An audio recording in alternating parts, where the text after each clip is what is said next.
Chapter 241. Do what? Sylvester and the 1,000 Inquisitor army made their way back to the Ironstone Duchy of Gracia Kingdom. Once again, he didn't find any assassin attacking him, thanks to the big armored and mounted army that traveled with him. Sylvester shared a stagecoach with Lady Aurora and Isabella this time, as he needed to brief them and get as much rest as possible. He wasn't going to the River City to get Lord Inquisitor, as he had no idea if the big man was still there, or if he had left already. We will return to Rockwood's castle directly and regroup to plan the next move. Hopefully, Lord Inquisitor will be able to earn us some time to fix this mess, Sylvester said in hope. Duke Conrad is using you, Lady Aurora spoke. Sylvester scoffed. I know he's using me just like I'm using him, but at least I know he won't betray the church no matter what happens. You may not know this, but the Duke and his younger brother, Duke of Southern Duchy, hate their father to the core. And guess who took care of the two brothers after their mother died? A bright mother. Since they were just 10 and 5 years old, they needed someone. And at that time, a bright mother in the monastery was assigned to them, and over the years, she took care of the boys like they were her sons. The two also treated her like their mother. Intrigued, Lady Aurora asked for the name. Who is she? But Sylvester only had a sigh to offer. She's dead. When Duke Conrad turned 20, she was poisoned by one of the king's concubines. It's been a recurring thing in the family. Over the years, the two Duke brothers have lived through more than 100 assassination attempts. So it will be a bloodbath once he takes the throne, Lady Aurora predicted, not something far-fetched. It's inevitable. As distasteful as it may be, it's the price we pay for a long period of peace. Let's just hope that Gracia's side can remain peaceful as well. The current king is not very wise, to say the least, Sylvester said while glancing at Isabella. The girl shrank her neck and looked down in sadness. I know he's not the best, but we don't have any other choice. He was mother's pick no matter what. Sylvester spoke no more after that, as he thought about various events and plots he needed to focus on. The world was getting too big for him as he also grew older and stronger. The things he needed to keep in mind were increasing rapidly, and he was worried that even a tiny miscalculation could bring him to his doom. I should start my specialized magical training and gain an ability that's not predictable. I also need to learn metal manipulation from that Viscount. So much to do, but will the Holy Land grant me a long leave? But he eventually gave up the idea of taking a break and just focused on the task at hand. The time taken was smaller as they traveled on the well-paved major roads on the way back, a common sight in the Riveria Kingdom as it was just too rich. Each lord could afford to pave the roads going through their regions. It was all done in hopes of attracting more traders, and it did work. The Riveria Kingdom only had 2 duchies, unlike Gracia, which had 5. In Riveria, the Southern Duchy was blessed with the richest soil in terms of raw material, thanks to Eden Mountain.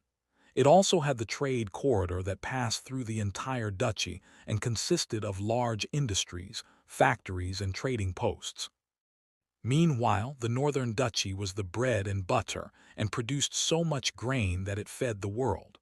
All thanks to the 2 major rivers, Gold River and Snake River, that bordered the land on 2 sides. All that wealth, for Sylvester, was a boon as he soon found himself across the border and back into the Ironstone Duchy. Eventually, he arrived at the castle of the now-dead Baron Rockwood. The whole castle and the regions around it had been turned into a gathering place for the Inquisitor army and more men from the Holy Army. There were big tents around the castle as far as one could see, bonfires spewing smoke into the sky, and the men walking around various spots under the bright sunny day were a sight to behold. Sylvester noticed that the men from Inquisitor High Lord's army were also there, so he proceeded right into the castle, hopping to find the big man and plan for the future. Max. But he stopped as Gabriel appeared in front of him. Felix was there as well, looking at Sylvester with scorn. "Look who is having all the adventures after leaving us to rot in that camp. We would have died if not for Gabriel's big brain this time." Bishop Lazark also came and refuted Felix's words. "He did send us a letter to leave the town immediately.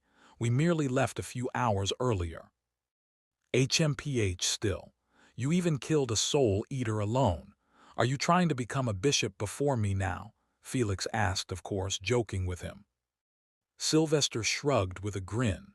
"Well, aren't you a sanctum inspector as well? You need to earn your own name, kid. Your father won't always be there to help and guide you.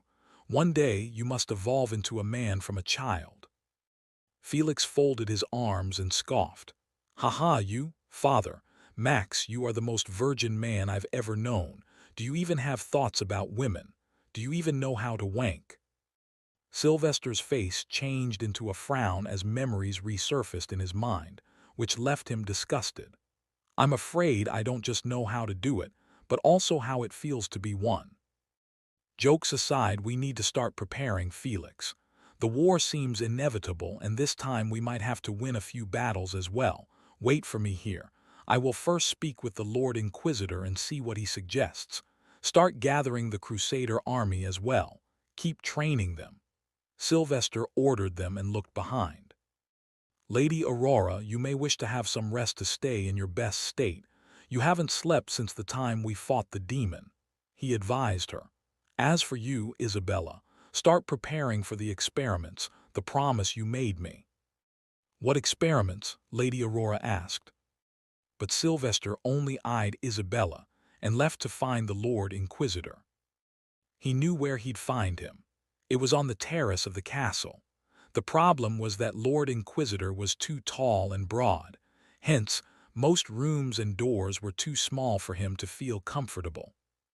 "May the holy light enlighten us, my lord." Sylvester greeted him and walked to the big open tent with a large table under it. Inquisitor High Lord gestured with his hand and kept writing something on paper. "I have been granted the authority by the Pope to do whatever may be necessary to avoid this war, so I hope the Lord's Bard was able to play his cards." Sylvester nodded and returned the Inquisitor High Lord's token coin. "I was, my lord. It didn't take any convincing, as the Duke hates his father to the core due to various past events.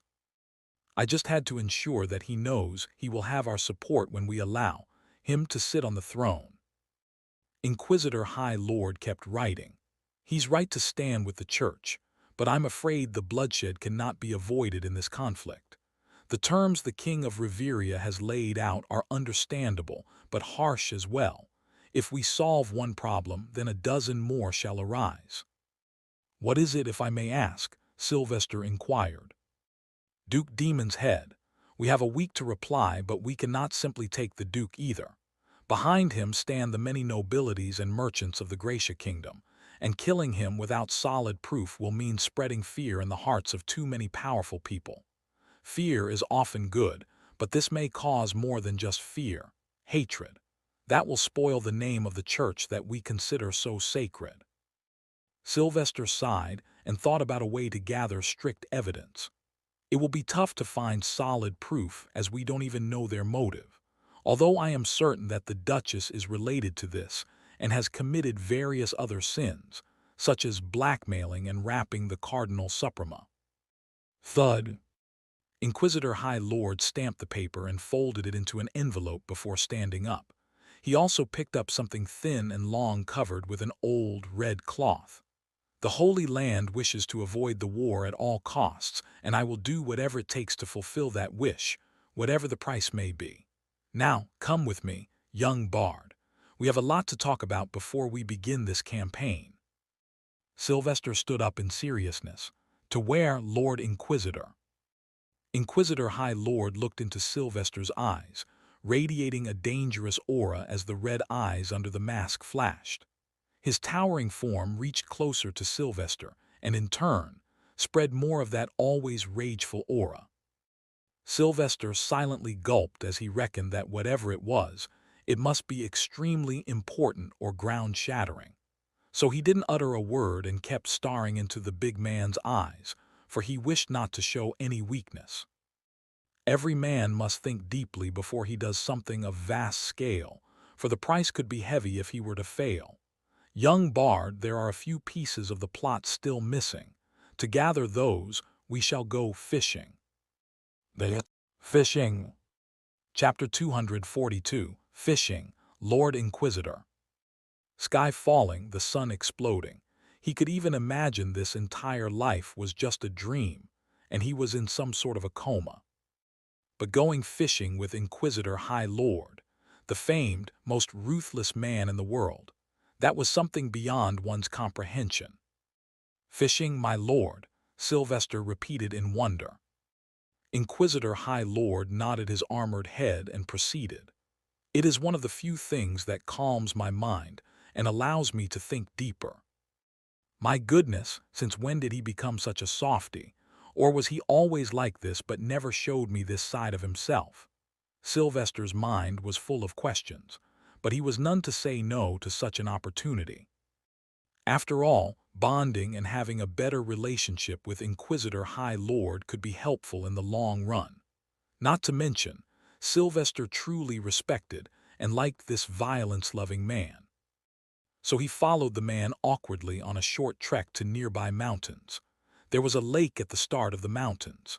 There were trees all around, and various animals and birds making noise. The Iron Mountains were not very green, but the surrounding area was a sight to behold. They soon arrived at the lake with clear blue water. The lake itself was not too big, likely spreading a few hundred meters in each direction, but it was surely deep in a few areas. Inquisitor High Lord seemed to have prepared for the fishing, as a large rowing boat was waiting for them at the shore. So he does not want anyone to hear us talk.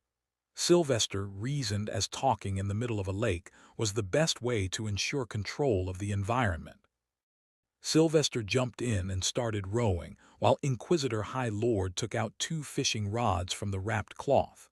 It was a standard wooden rod, but it had a strange line that was too similar to synthetic polymers from modern times. To the middle. Sylvester nodded and kept rowing. It was easy for a warrior of his rank, though he didn't even think about strength as he was busy sensing the various emotions through the scent. Amazing, he actually smells sweet without a taste. He's in a pleasant mood. But there was still a hint of rage and anger present. That was something that never left the big man for some reason, all the very more reason to be interested in his real identity and story. "This is fine," Inquisitor High Lord exclaimed and handed Sylvester a fishing rod. "Do you know how to fish, young Bard?" Sylvester nodded silently, put the bait on, and cast the line in the water. The sound of the fresh wind, the warm rays of the sun and birds chirping made the long silence between them much more tolerable. They didn't even look at each other, and Sylvester awkwardly kept fishing. I got on. He stood up and slowly started pulling it up. He'd let loose every now and then, followed by a quick rolling back. Eventually, he got the fish out and dragged it onto the boat. A big one. Inquisitor High Lord nodded and picked it up. "The grayback, bigger than the usual. Are you hungry, young Bard?" Sylvester shook his head. Splash! The big man gently put the fish back into the water. There is no meaning in violence if it does not serve a purpose, for mindless violence harms the soul and deteriorates us. Sylvester nodded and took a seat. Yet we stand in the middle of this war, mindless and purposeless. That is why we are working so hard to preserve the peace we have built. No mindless king or queen shall come in the way and create the chaos that births the worst of monsters, lobster. Sylvester's brows rose, confused by what that last rhyme meant. Lobster. You caught a lobster, young Bard. Sylvester looked down dumbly. Indeed, his fishing rod seemed to have caught a lobster somehow. Lobster in a lake. He quickly pulled it up. This one seems tasty. Maybe I will eat this one. Then the lobster has served the purpose of its life. Lord Inquisitor said and focused back on his fishing rod. Just as all of us have a purpose to fulfill, a predestined, never-changing purpose. What's he on about? My purpose or his own? Sylvester wondered and finally decided to get straight to the point. Why can't the Holy Land simply dictate the terms to the two kingdoms? What's the point in being so powerful and influential if the Pope cannot put these foolish nobles down? He questioned something that had bugged him for a long time. He was curious about Pope's powers. The faith is not above all laws, young bard. In the end, we exist for as long as faith exists. If the Church became the instigator, murderous and scandalous, then we would be no better than the foolish nobles. The Holy Father is not a fool or weak. He is wise enough to see the damage it may cause if he goes overboard. That is precisely what the 21st Pope, Atrox the Mad, did. He purged the Church of all the centuries of infighting and power struggle. But in doing so, he also put down any rebellion or dissent from the nobles or commoners with a heavy hand. That created extreme distrust regarding the faith, making it harder for laws to amend. And we paid a heavy price for it as the dark times started from then. In those days, so-called witches and possessed burning were as common as stepping on an ant. We suffer the consequences of his actions to this day, as many turned heretic back then, whose descendants still deny to recant one. Where do these heretics live now? Sylvester asked. Inquisitor High Lord looked at the north. Far to the north, in the lap of the Pentepac mountain range. Today, they are known as mountain tribes. So this is the origin of those tribes. It's better to say the Church dropped an axe on their foot with this one. Sylvester was amazed. Young bard, you must get stronger and focus on learning more about this world to fulfill your destiny. You must make allies and gain a strong foothold, for relying on just your strength will not take you far. Sylvester nodded continuously. However, at that instant, a certain idea popped into his mind, an idea to test Inquisitor High Lord. He must know the plot of Shadow Knight too. Does he not feel wrong for doing such a thing against me? I would love to get stronger, my lord, but sadly, certain beings out there wish to strike me down, not letting me sleep in peace for a single night. Thanks to them, now I sit in pain, for they struck me at my most crucial time with all their might. Sylvester gave all the hints needed. And sure enough, he smelled some new emotions from the big man. Anger, sorrow, rage, doubt, and fear all combined into one. It was a combination Sylvester never imagined to sense from the Inquisitor High Lord. He feels guilty. SHHH. Sylvester noticed Inquisitor High Lord's fist clench as it made the noise of the leather glove being squeezed. So you are against the Pope's plan. However, Inquisitor High Lord didn't say anything directly. There are trials of fire, and then there are trials of pain. Overcome those, and the Lord's blessings shall reign. The Shadow Knight is a noble yet vile entity, one that cannot be reasoned with for its borderline insanity. May I know what hurts you, young bard? Sylvester responded quickly in hopes that this man could help him. What happens when someone ranking up is disturbed and has to fight for his life? What happens to our veins that carry magic? But there was a long silence following that, so Sylvester decided to change the topic. My lord, what were you doing in the remote, desert village all those years ago? Inquisitor High Lord's eyes flickered as his mighty strong shoulders eased down. Young bard, you and I have much more in common than you may think, for we share a heavenly link. Without knowing it, you have helped me through, for I live today because of you. What in the God's name? What's he saying? I saved him. When? Sylvester's face visibly appeared confused as a frown took over. Perhaps one day I may reveal more. For now, know that you are not alone in your journey to soar. You shall have the support of the swords of the Inquisition, who shall fight for you on every occasion. And my daughter Aurora, I request you to keep her beside yourself. For years she has lived a lonely life. She spent years training, wasting her youth among the older instructors, but she still longs for that lost time, for that warmth of friendship. I see her delight when with you, for you share a mind more mature, yet an age closer to what she feels secure. Sylvester took a long, silent breath. He was not expecting the Inquisitor High Lord to talk so much with him, even about something other than killing and purging. What's this man's story? He seems much more thoughtful and emotional than I guessed initially. He actually cares about Lady Aurora deeply. And what's this sadness I smell behind these words? I cherish my friendship with Lady Aurora, my lord. That is why I call her sister now, and like a true brother, I shall never leave her side. She's a warm and cheerful person who often turns bleak days into delights. Ah, I got another one. Sylvester quickly moved to pull the fish out. However, he tried to steer the conversation to the matter at hand now. What should we do to bring about a lasting peace in the two kingdoms, my lord? Splash! Inquisitor High Lord also caught a fish and easily pulled it out. To bring peace, the two kingdoms need to understand where their priorities should lie. The war from the east will soon engulf us in misery if we don't prepare and become aware. Do you have anything in mind, young bard? Of course, Sylvester had something planned. Something sinister, but if done right, could bring about a long peace.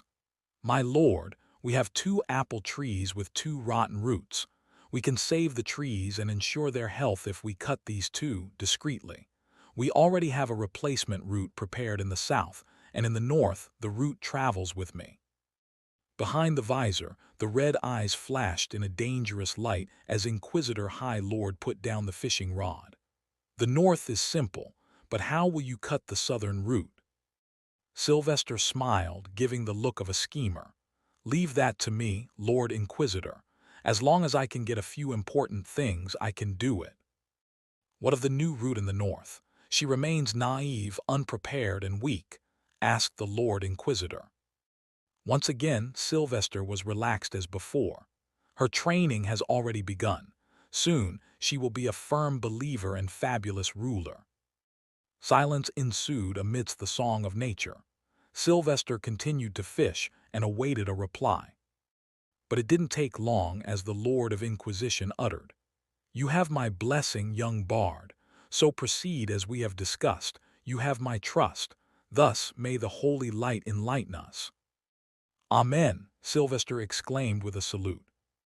The war instantly turned entrusting and exciting for Sylvester as he finally found himself doing what he had planned. No more by authority he was confined. It was finally the time to enter the great game, not as a pawn, but as the mastermind. Chapter 243, Into the Battle. The sun rose the next day, and the various armies started to leave the Rockwood Castle. One part went with Lord Inquisitor to the Green City, and the other part prepared to move with Sylvester and arrest the Duke of Ironstone Duchy.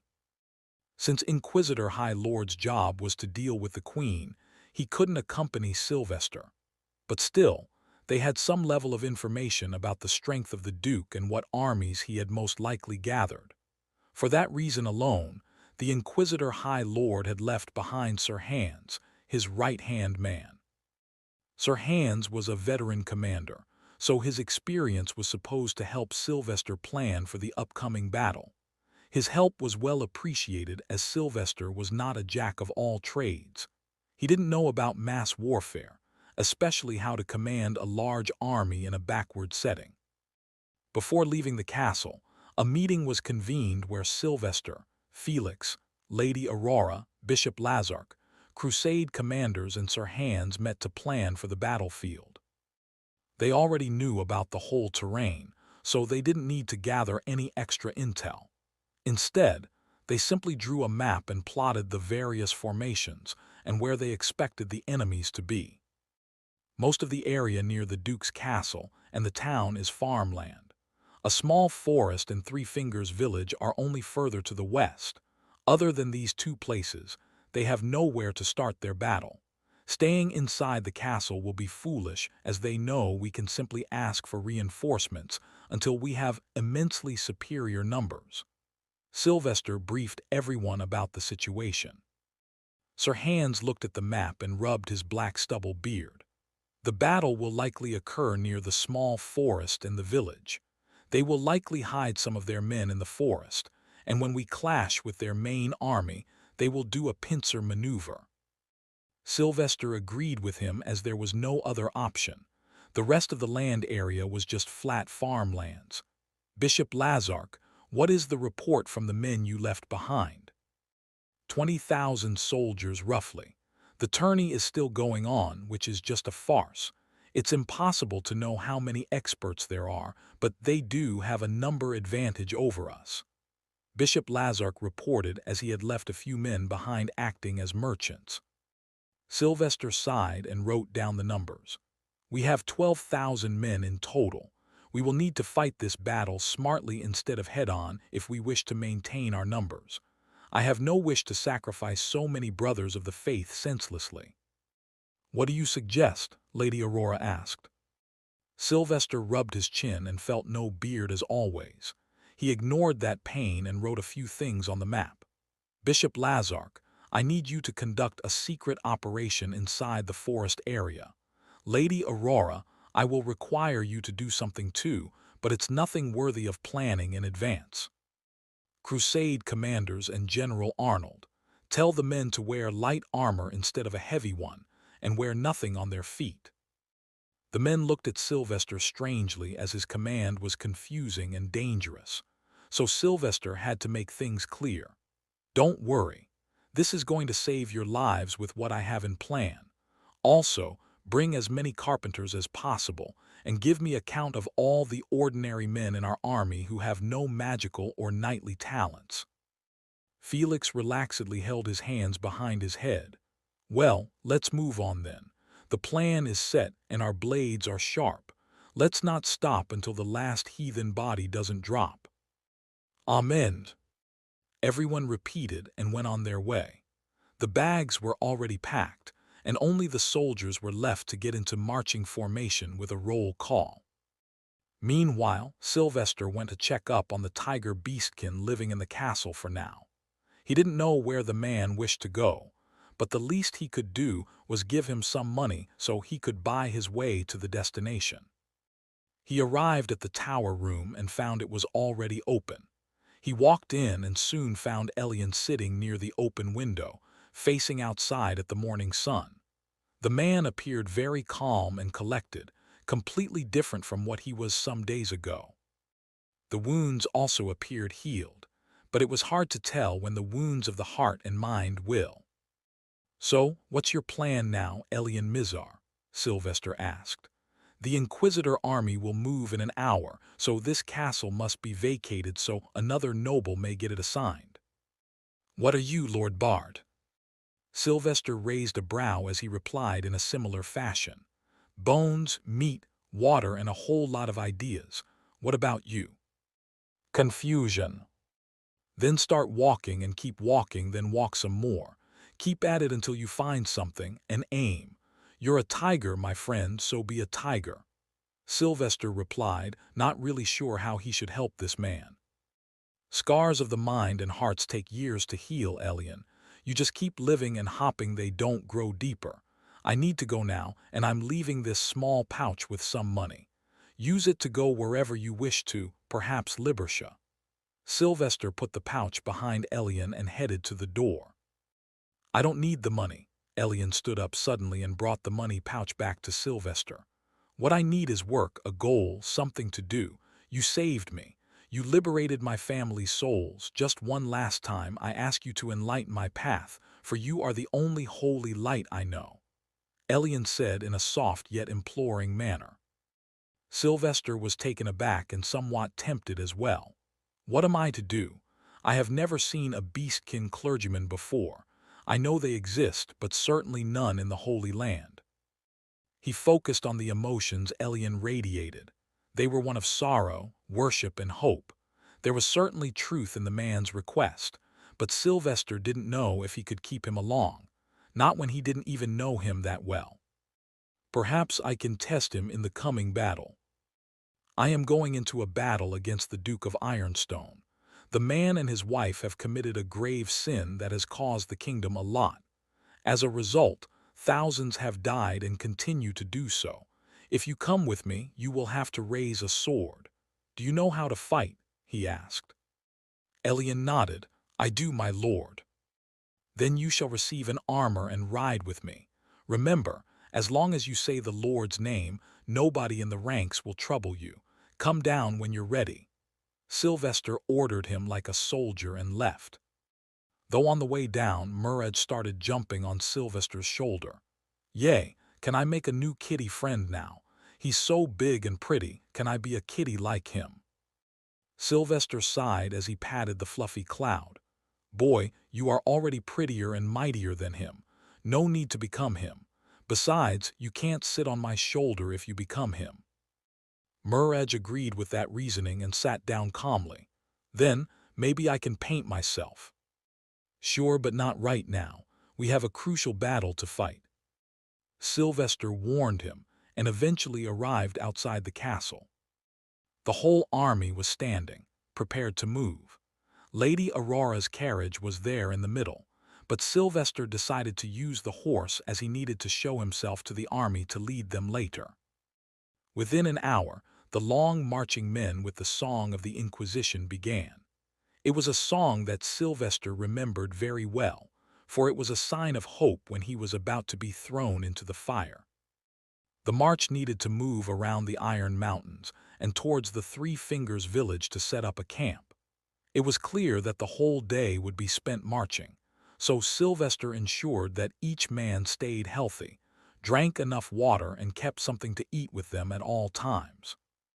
Thankfully, most of them had horses, but still, a few commoner soldiers with no power to boast had to walk, and that reduced the speed of all the soldiers. They likely know we're coming, so be prepared.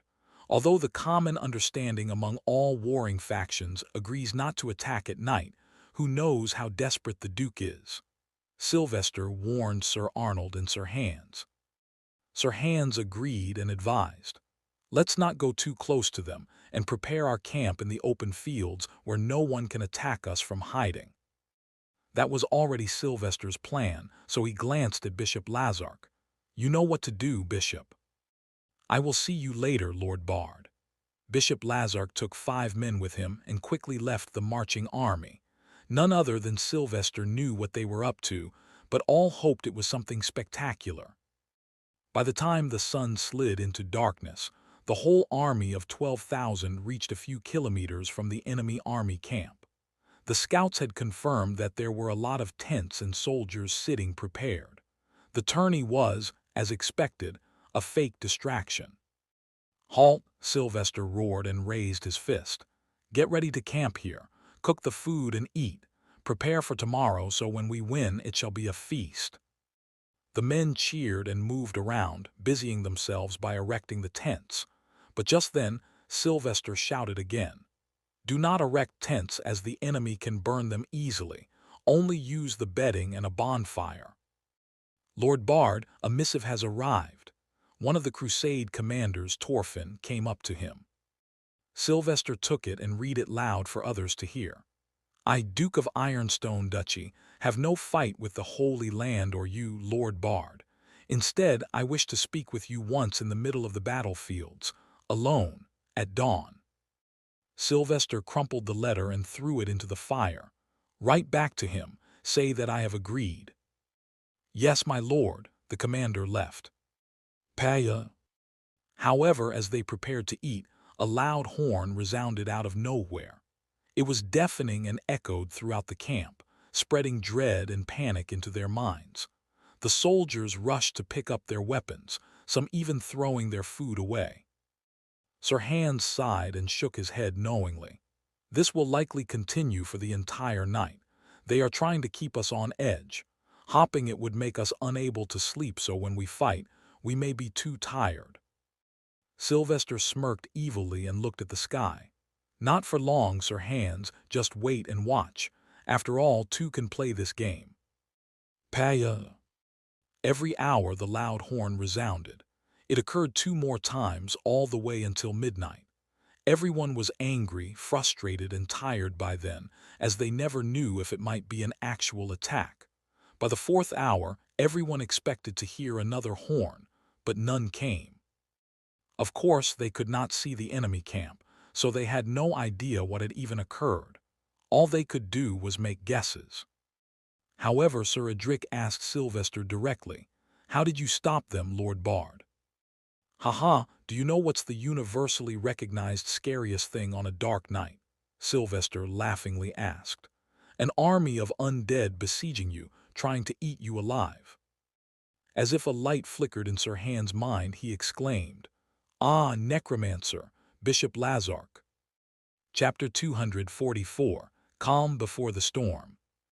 Duke Demon was a talented and wise man who knew a few things about warfare.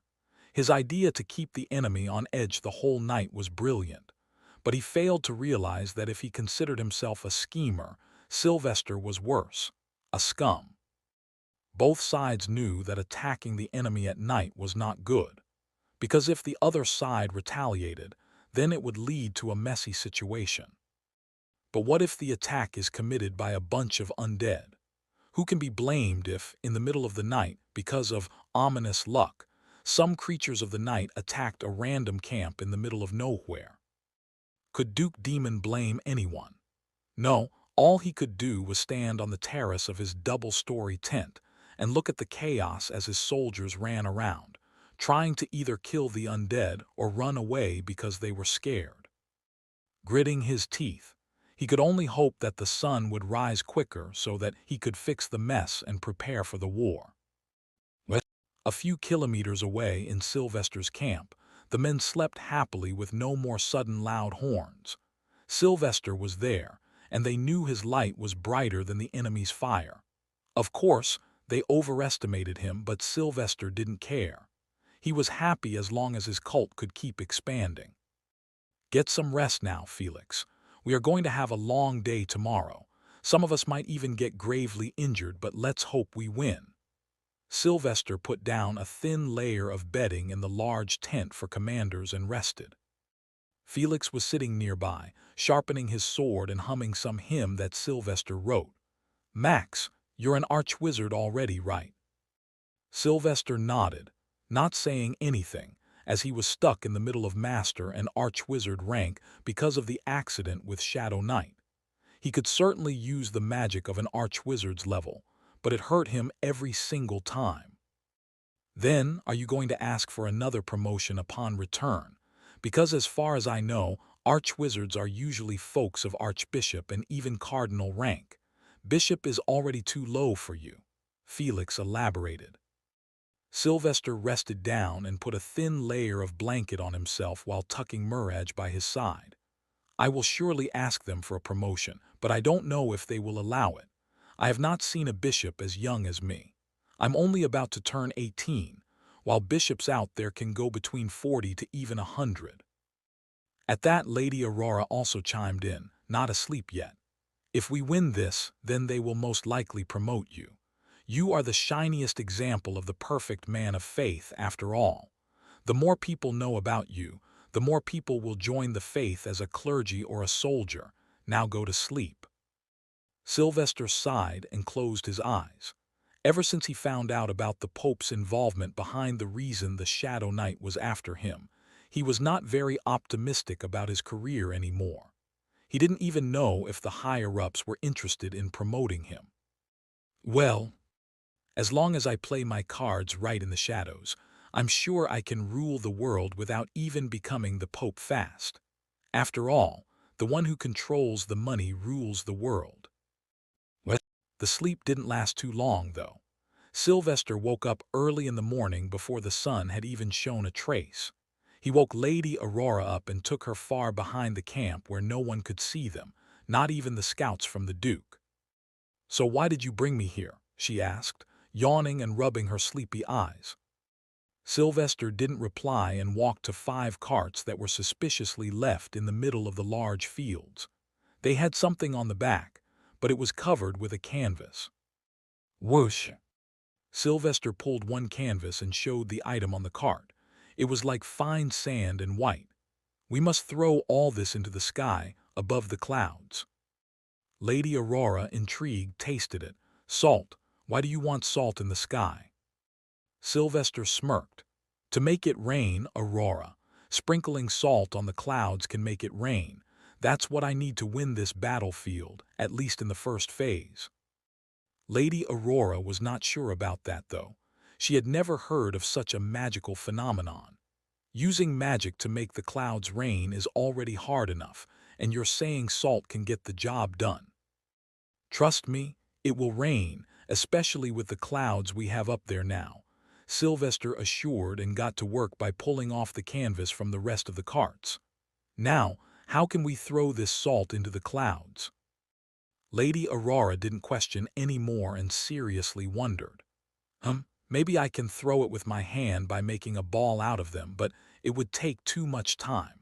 We can also use the whirling storm move to create a tornado to take this salt above, but that would attract attention. Lady Aurora went to the cart and tried to lift the entire thing. Of course, it was barely an inconvenience. She lifted it over her head and even did a few sit-ups. I can surely throw it up into the sky, but not enough to reach the clouds. Perhaps your light steps can help me. Take me as high as you can, Sylvester. Sylvester obliged and created the tiles, though it was hard for him this time as the increased weight meant he'd deplete more solarium. But thankfully, he had many crystals left and didn't worry about losing too much energy. Slowly but surely, they walked into the sky. Sylvester had to carefully create a mist around themselves to ensure nobody saw the shining rectangles in the sky. Soon, they reached enough height that Lady Aurora felt confident. All right, hold the tile. I will throw this cart into the sky and then shoot a broad and fast gust of wind to sprinkle it everywhere. She instructed and slightly crouched to build up the momentum. 1, 2, 3. Boom! She jumped and pushed the cart into the sky. Then, with a sharp hum, the cart soon disappeared into the atmosphere. Whoosh!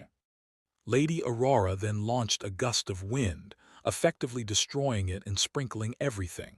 Then she landed back on the light tile and clapped her hands clean. 1 done, 4 more to go. Sylvester looked at Lady Aurora in pity. Actually, there are 4 more farm fields with 5 carts each. It was certainly not a fine morning for Sylvester and Lady Aurora. They were tired from all the work early in the morning, but they were satisfied when the rain heavily graced the land, drenching the soil first of its thirst and then flooding it, turning it into soft mud. Sir Hans strangely looked at Sylvester during the war meeting. How did you know it would rain, my lord? You ordered the men to wear light armor. The man was a battle commander for sure. He knew where to place the men, what strategy to use, and how to manage the large armies of tens of thousands. But with Sylvester, he was seeing a new style of warfare that relied more on pre-war indirect activities than direct planning. In his old, polished golden armor, Sylvester folded his arms and proudly smiled. Who said it was natural rain, Sir Hans? But I won't tell you how I did it. That's my personal secret. But now we have an advantage. As long as the commoner soldiers, carpenters, and enchanters do their job right, we won't have to suffer due to the enemy's large numbers. This is brilliant, absolutely masterful planning, Lord Bard. Having seen you since you were merely a month old, you have certainly grown very well. Sir Hans praised in awe and worship. After all, he was one of the few inquisitors who were present when Sylvester delivered his first sermon. Bam! Felix slammed his fist on the table. But we can't let him go there alone. This is madness. Sylvester reasoned. I am not going to enter their camp, Felix. Instead, I plan to be close to it, enough that the men in their camp can hear my hymns and see me shine, as I deliver them perhaps their last look at something divine. Why, what if someone shot an arrow at you? Felix asked. That's why I'm taking you with me, my friend. Felix shut up and Sylvester chuckled. Don't take it to heart, Felix. Bringing Lady Aurora or Sir Hans might make them feel threatened. So, I need you to watch my back as I try to raise fear of the god among the soldiers. Maybe some of them will question their choice as they prepare for war. Sir Arnold agreed with Sylvester. It should spread some fear. I do not believe all those 20,000 men know who they are trying to fight. Sylvester then looked at Gabriel and Isabella. Did you prepare what I asked for? Isabella nodded. I have the donated blood prepared, my lord. Once you bring me the wounded, I can easily cure the lost blood through the needle and the pipe system you developed. I'm sure it will save many men. True, Gabriel started. I have prepared the minor healing potion, 2,000 liters as you asked, but I fear that we might run out of blood.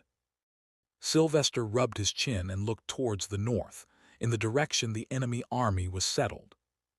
Sir Arnold and Sir Hans, you two are the overall commanders.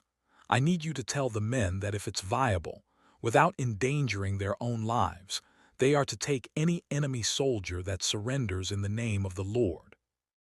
Also, bring the wounded enemies, if there is no one from our side in need of help. Once here, we shall arrest them.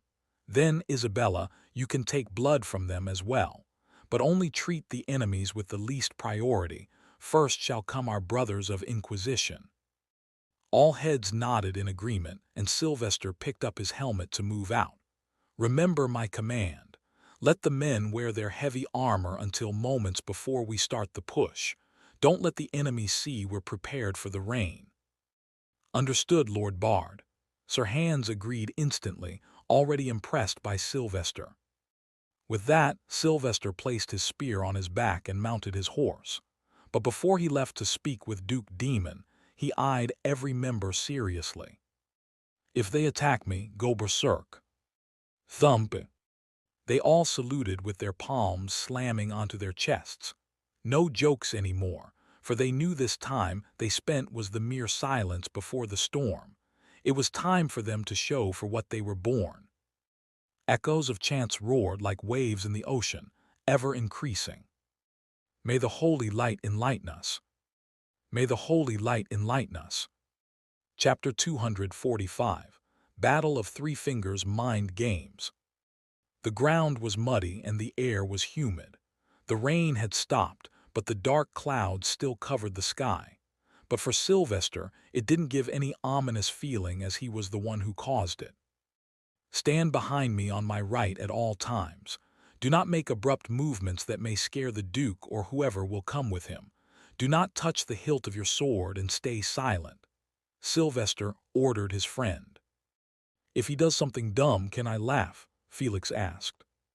That you can, as long as you're not pointing fingers and acting like you'd fall from the horse while laughing.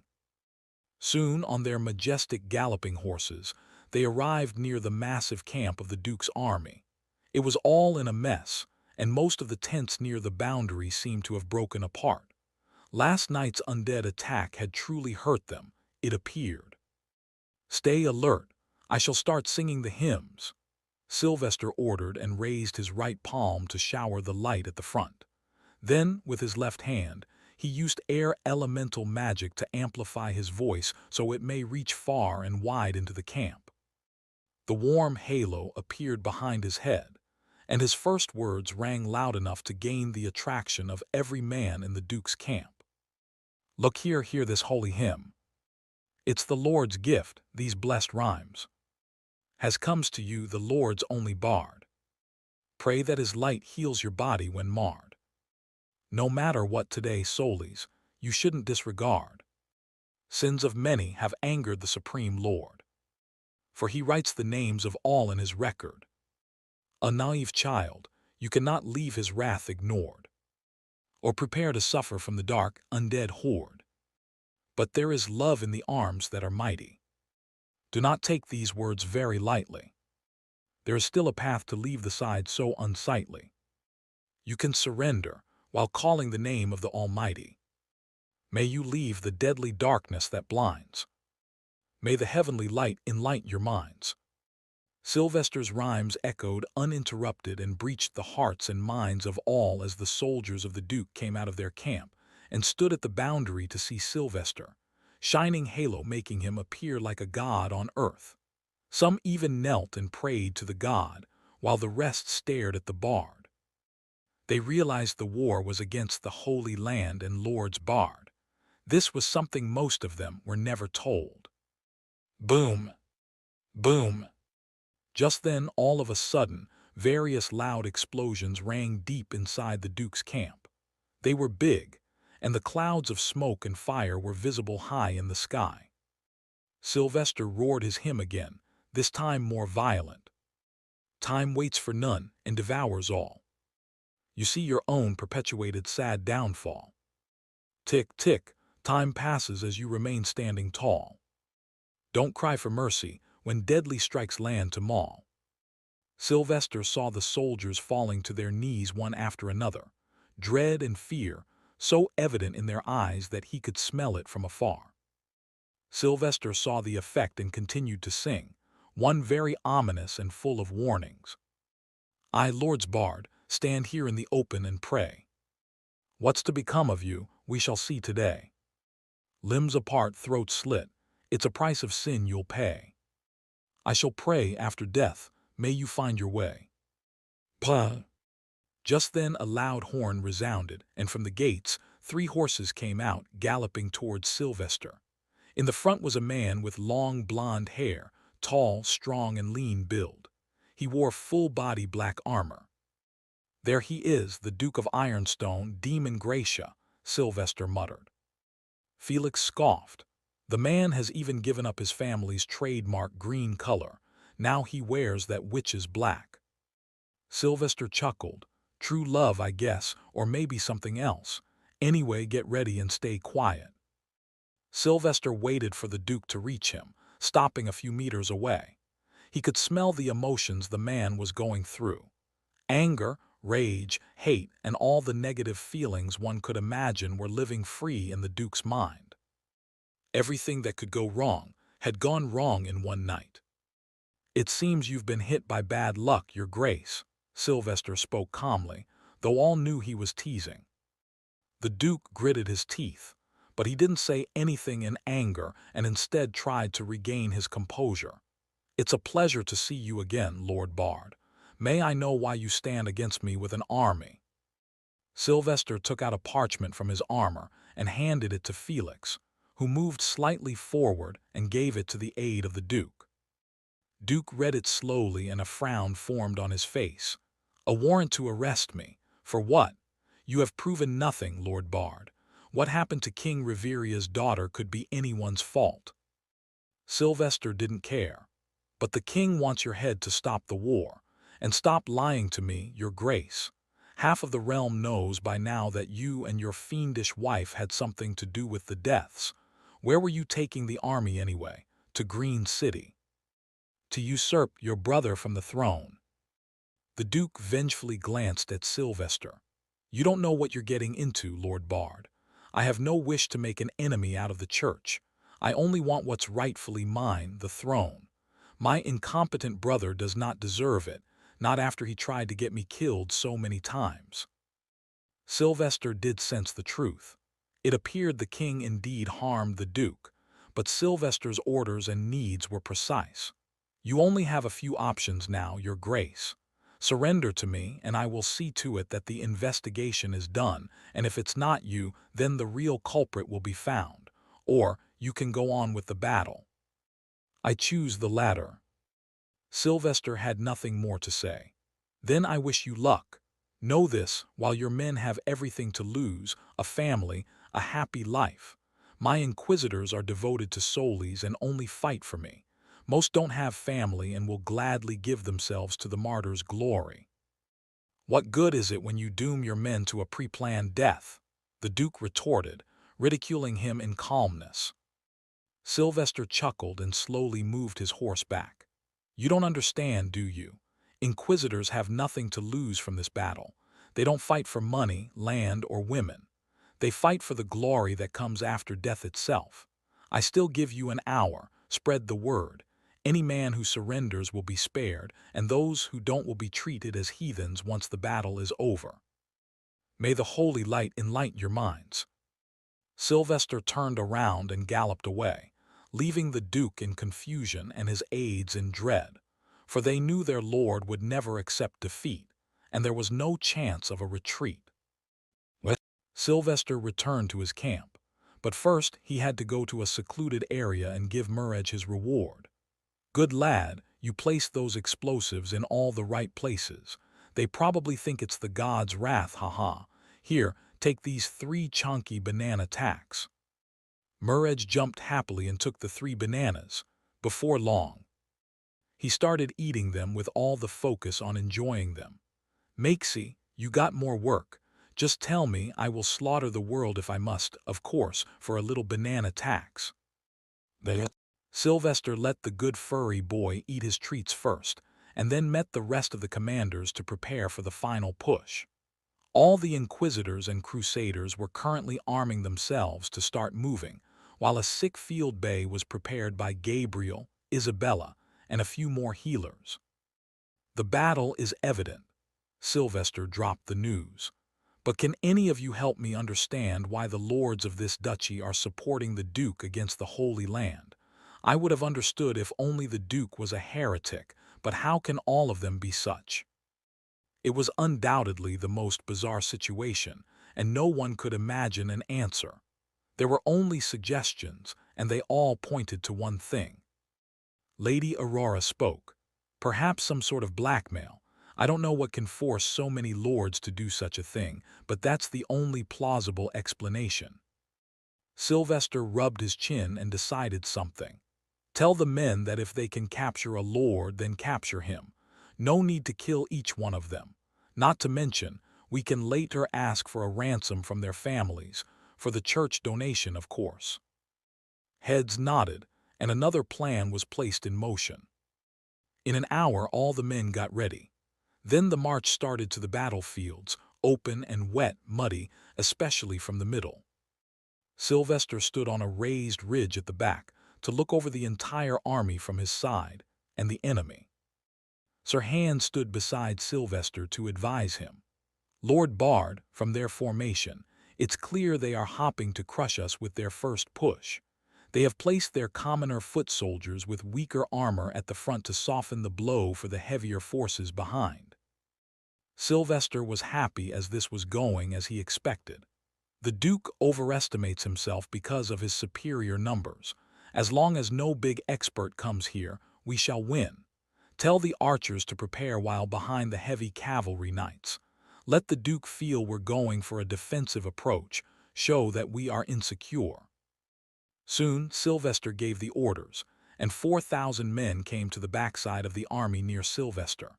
These were all the archers with their newly designed bows. As instructed by Sylvester, the longbows had greater range, enchanted bodies and arrows, perfect for commoner soldiers. Each arrow could create a small explosion, and when thousands of them would rain, in the store was pure deadly gore. Sylvester looked at the Duke's side and waited for the man to launch his attack. "Come on, go for it, do it." Pah! Soon a loud horn rang, and a few flags were shown. "Hela!" The distant echo of nearly 20,000 men from the Duke's side rang in the ears of all inquisitors, pumping their blood, but they were ordered to stay. "Archers," Sylvester roared, "once they cross that mark, shoot at will." The mark was a part of the field that Sylvester had noted to be the muddiest. 100 meters.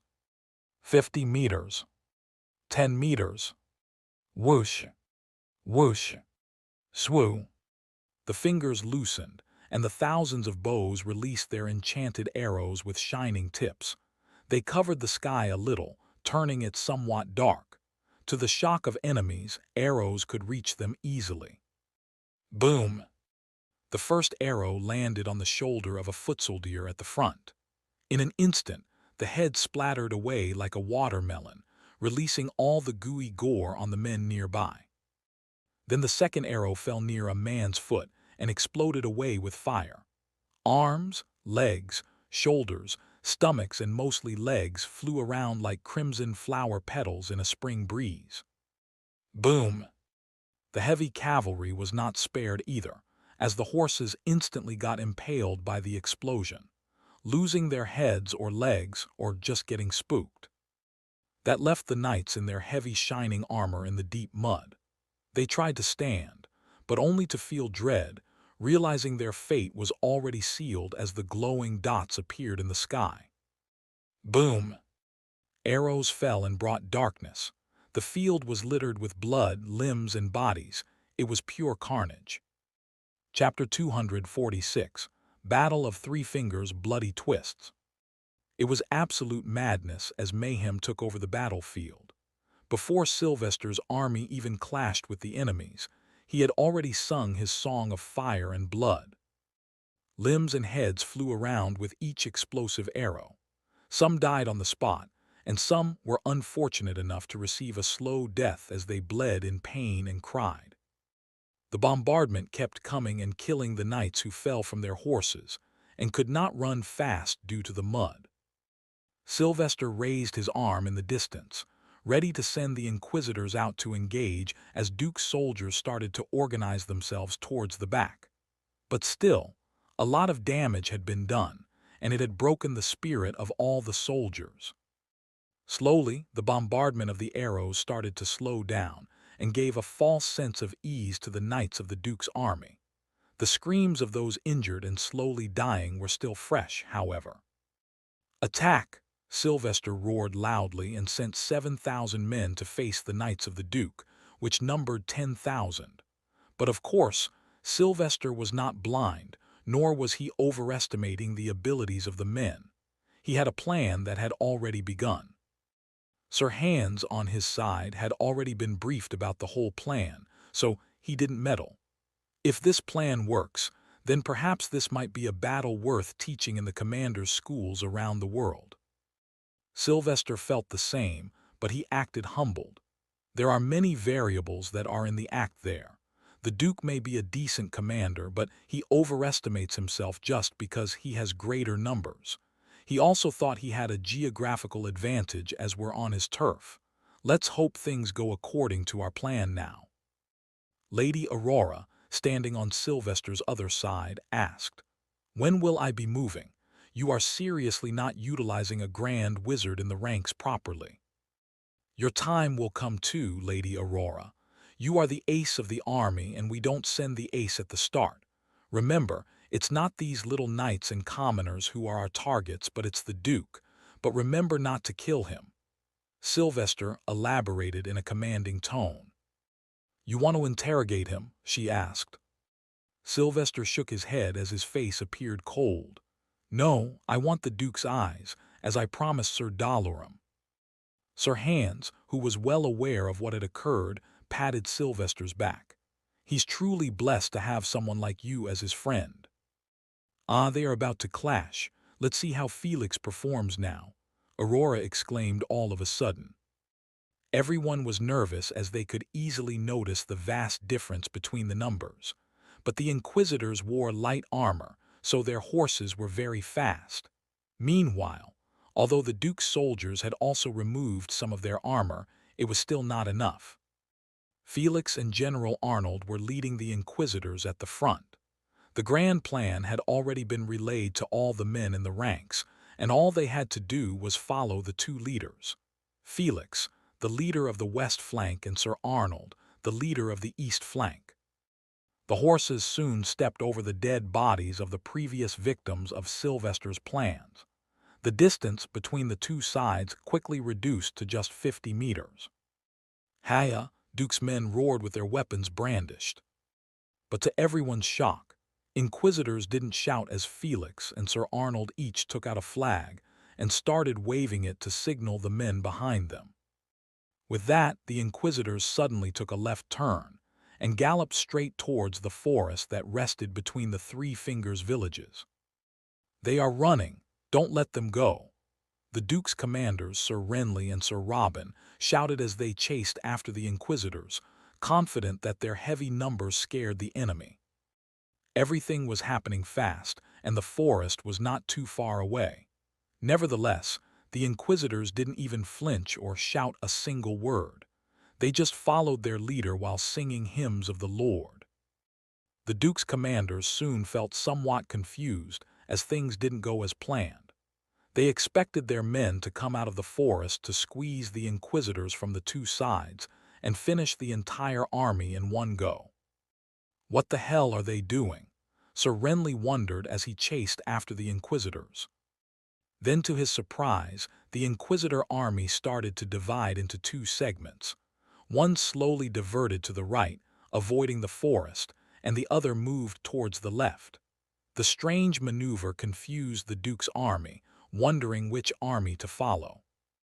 Commander Sir Renly and Sir Robin were also confused as they watched the Inquisitors dividing themselves and creating an opening straight into the forest. "Ah, look, isn't that Sir Gibbons?" Sir Renly asked his fellow commander.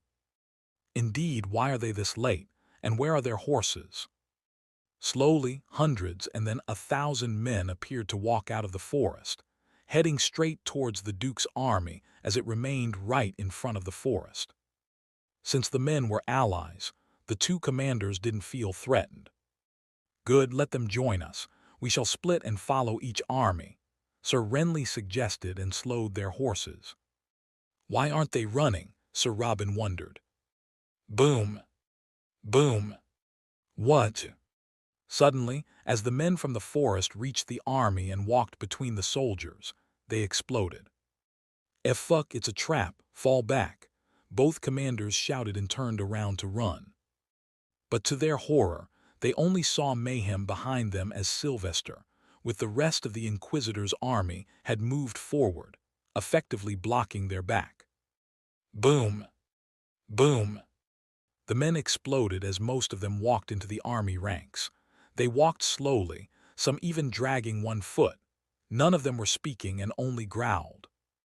Angered, Sir Renly jumped off his horse and grabbed one of the men he recognized.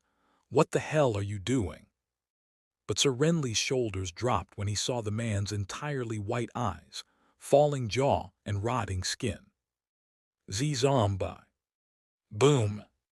Sir Renly's body got thrown around in pieces, just like all other men of the Duke's army.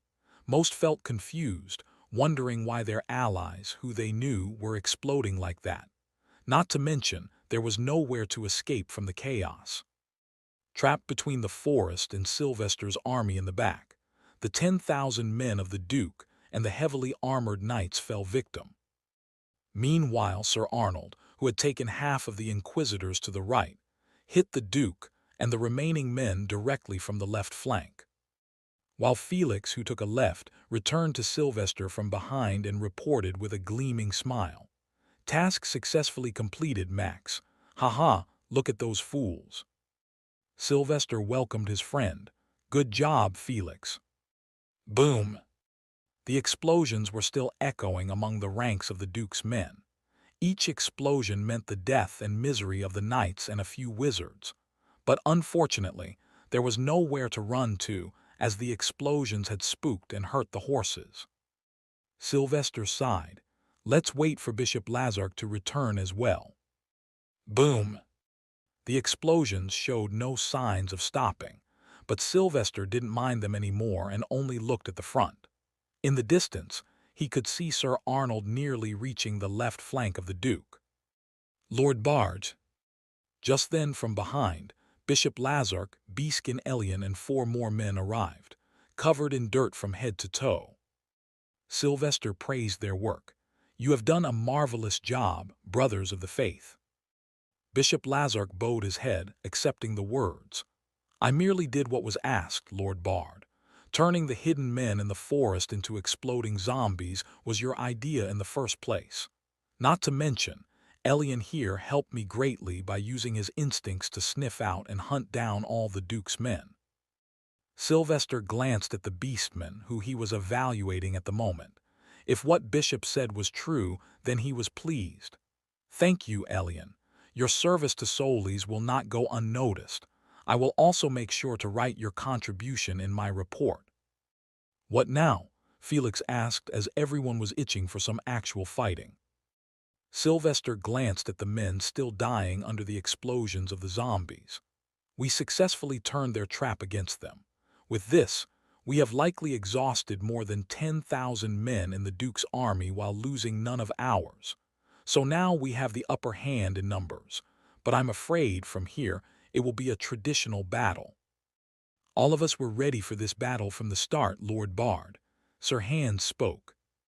Sylvester agreed and raised his fist. Glory to Solis, full speed ahead, attack the Duke directly. Glory to Solis. Glory to Solis. Loud, rageful echoes resounded as the pure frenzy took over. Finally, it was time to show the Duke what it truly meant to fight Inquisitors. For the first time, even Sylvester was going to see how mad Inquisitors can be when in war. For they fight for no glory, but only for their one true lord, Solis. Glory to Solis. The ground shook as Sylvester and his army went full speed ahead. Everyone held their weapon of choice raised high, swords, spears, maces. They were not afraid to die. Sylvester was in the middle of the ranks as the leading commander. Around him were a few key members as well. "Lady Aurora," he shouted, "make way for us. Kill all wizards that stand in our way." She grinned and stood up on the back of her galloping horse. "That's what I was waiting for. Glory to Solis, Haya." She jumped high into the air, leaping to the front and landing ahead of the raging army. She then increased her speed and reached the Duke's army before any. Boom! A single vertical swing of her sword created a gust of wind so strong it made a long dust cloud and split the land into 100 meters long cut. Instantly, whoever came in its way, if they weren't high-ranking wizards, died. Boom! She went wild and raised her hand to the sky, summoning the clouds to shower her thunder, for her name was Thunderfall. Boom! Whoosh! The first bolt of lightning fell and exploded the men underneath like toys. It was so warm that not even their ashes remained. "Ha-ha, face my wrath, heathens!" she roared and swung her blade with her free hand. The enemies at best were of archwizard rank, nothing she was afraid of. Boom! She went wild and made a path for Sylvester to directly reach the Duke and end the war in one go. When Sylvester reached behind her, she threw a few more thunderbolts and jumped to sit behind Sylvester on the horse. "I will make the way to the Duke. Keep riding. We'll have his head soon." Sylvester was happy, seeing the pure destructiveness of a grand wizard. "My nephew's head, not so soon." "What?" Lady Aurora exclaimed at the sudden echoing voice that rang throughout the sky as if a god had spoken. Whoosh! Thud! Fuck, what was that? Sylvester felt a sudden force from his right, so strong it instantly threw his horse in the air. But he quickly stood up and kept the sword prepared. To his horror, not only he but all the horses to his right and left had fallen, throwing the Inquisitors to the ground. Sylvester instantly smelled the scent of death, and his senses flared up.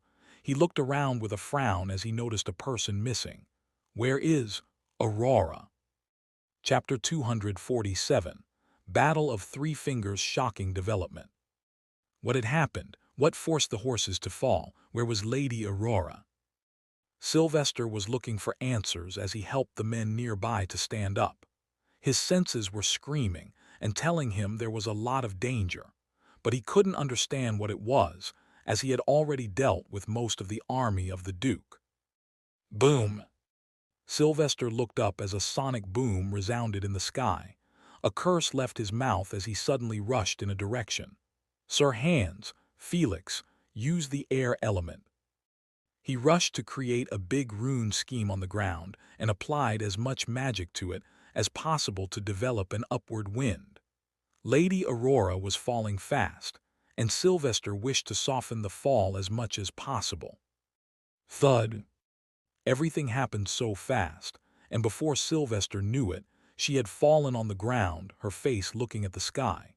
But she appeared conscious and unhurt as she started to stand up.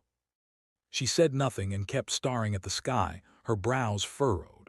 Then she lowered herself a little and jumped at the same speed she fell. Boom! Another sonic book echoed, followed by repeated sounds of blasts. It was clear that a battle was happening in the sky. Sylvester looked at Sir Hans. How many grand wizards does the Gracia Kingdom have? Is any of them Duke's uncle? 3. One is the granduncle of the Duke from the Queen's side. Sir Hans revealed. Sir Maximus Linus Gracia, the eagle, named for his flying talent by using his mastery in air elemental magic.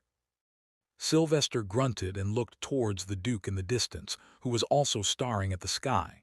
So this is why he was so confident about taking the throne. He has the support of his granduncle. Sir Hans, you're also a diamond knight. Can you beat that man with Lady Aurora? Sir Hans appeared unsure. Nobody ever knows the exact level of non-clergy grand wizards. Lady Aurora is likely level 1 grand wizard, while as long as Sir Maximus isn't higher than level 5, we should be able to defeat him.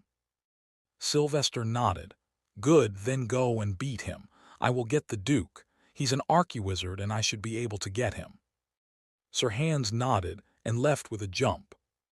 Sylvester took a deep breath and held his spear tightly in hand.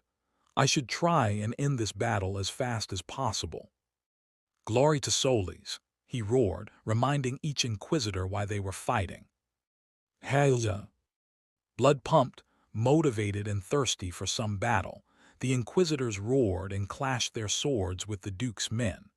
The wizards stayed back and sent a barrage of destructive or defensive spells.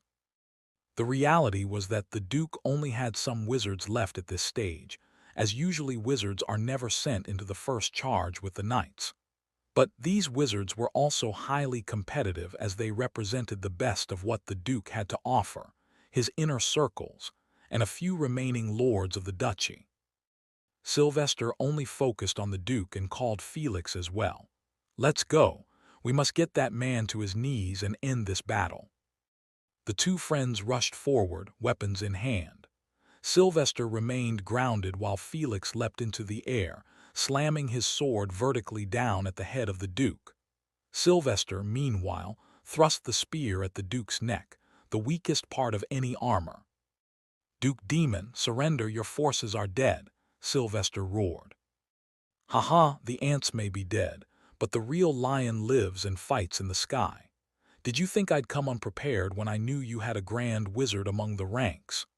Duke Demon retorted, ridiculing while blocking the strike from Felix and using magic with the free hand to lift a rock and stop the spear's thrust. All right, he's terrific at fighting. Sylvester evaluated and changed his battle strategy. He created some gaps and started using magic intensively. Whoosh! He threw fireballs from his palm first, one after another, and slowly made his way closer and used the spear again. As they changed. But the spear was just a decoy as he created a spearhead from solidified light just behind the Duke's, ready to plunge in and leave the man on the ground. He didn't care anymore about not killing the man. He just wanted it to end quickly. Ha, the Duke grunted, used his short sword to stop the spear, and instantly ducked, avoiding the light spearhead on his back. Felix was going strong at it too, being the better skilled knight. He swung his blade like a master, each one having all his might. But the Duke was easily demolishing all attacks as he'd only tackle with a slanted sword in a way that all of Felix's longswords would just slide off. It was a sword art style that relied on deflecting the enemy's strike so that its total momentum was not transferred to the defender. That posed a challenge for Felix, who used the quick style to hammer the enemy with unstoppable heavy strikes. Let's see how you deal with this, Felix exclaimed, and suddenly his sword's entire blade caught fire, so strong and smooth that it seemed like it was made of plasma. The use of intricate runes on the sword was apparent. Whoosh! Ha, Felix went ahead. The Duke, however, didn't tackle anymore, and instead dodged each strike from Felix masterfully, with the slightest movement possible. Boom! Glory to Solis. All of a sudden, a loud explosion resounded. Sylvester quickly looked and noticed a maddening scene. As the wizards of the Duke were doing a lot of damage to the Inquisitors, some of the Inquisitor men started using explosive crystals by jumping onto the wizards in a group of 3 and all exploding themselves at the same time. They were killing themselves in the name of the god and taking the lives of the enemy wizards. "Good God, they are crazy!" Sylvester exclaimed and turned back to the Duke as he found another reason to defeat him. "Duke Demon, are you sure you want this? Even if you win, you will have the entire Holy Land on your back. Are you sure you want to sit on a throne of ashes?" Sylvester asked the man, trying to reason. The Duke scoffed. "It's do or die for me, Lord Bard. I never wanted this, but my brother won't let me live in peace. 58 assassins. That's just how many he sent in the previous month. I know I can't win politically, so this is my answer. I repeat, I didn't kill King Reveria's daughter. I wish no harm to the church." Sylvester sighed and took an attacking position. "Your Grace, you're one amazing warrior. Too bad we met in such circumstances." The Duke also nodded and took his position. "And you're possibly the smartest man I've seen among the clergy. I am sure you know a lot more than what you reveal to others." Ting! Sylvester and Duke's blades clashed with each other. Sylvester was good as he didn't adhere to any one fighting style. Instead, he believed in copying the enemy and adjusting to the situation. Of course, that meant he'd never have exceptional skills in one style, but he didn't even wish to have one. Clash! The sparks flew as the 2 men rammed their blades, but at the same time, being archwizards, they used magic to the fullest. Boom! Duke tried to punch Sylvester in the stomach. Bam! But the punch only touched a strong wall made of solid light magic. And by then, Sylvester had also thrown a punch with his fist on fire. Shwu! The Duke instantly tilted his head sideways, avoiding Sylvester's strike. It all happened at the speed of a second. Both men impressed each other, but the Duke had shown his strength was higher, as was his experience. Felix also jumped in with his sword, turning it 2 against 1. Sylvester's spear and magic, while Felix's fire sword. The 2 Sanctum inspectors were in tune with each other and struck the Duke non-stop, pushing the man further away from the crowded battlefield. The Duke suddenly kicked down. The ground started to crack in a small radius around them. "Felix, jump back!" Sylvester shouted as he realized the magic was used to turn the ground into quicksand, using fire and earth runes simultaneously. But Sylvester wondered when the Duke planted the rune. Unless he has the runes engraved underneath his boots. What is it now? Felix cursed and looked up. Something was falling once again. Boom! Sylvester and Felix jumped away as their hands fell where they stood, creating a small crater due to the intensity. The man appeared bloodied but not as beaten.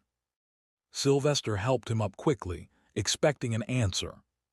But when Sir Hans shook his head, Sylvester's heart sank. He glanced at the sky and prayed for Lady Aurora, who was still somehow fighting. "She's a wizard, they are stronger than us knights," Sir Hans replied, tired from all the jumping he had done the whole time. Sylvester rubbed his face in frustration. His mouth felt too dry, but he gathered the thoughts and ordered the man. "You're a diamond knight, sir. Use every ounce of strength in your legs and reach Holy Land up north. It's the closest to us from here. You merely need to cross the river." "Bring someone." Sir Hans stared into Sylvester's eyes, feeling troubled. "My lord, you are the future of the faith. You won't last a second against that Gracia Grand Wizard. Once Lady Aurora falls, the war is over." Sylvester glanced at the Duke a distance away and stared into the nobleman's eyes. The murderous aura was clearly visible. "I'm afraid we are out of options, Sir Hans, and I can't leave all these men here, otherwise my name will be tarnished. It's all on you now. Please be quick." Sir Hans took a long, steady breath. "If I use everything I have in me to the last breath, perhaps in 10 minutes." Sylvester had no idea if he could last that long. In fact, the real question was if Lady Aurora could last that long. 10 minutes just to get there. How long will the backup take? We will be waiting, Sir Hans. Sylvester breathed out, not really sure in his own words.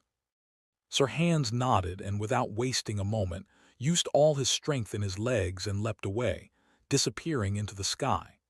The power of a knight in high ranks was truly destructing, but sadly, compared to a grand wizard at later levels, it was nothing.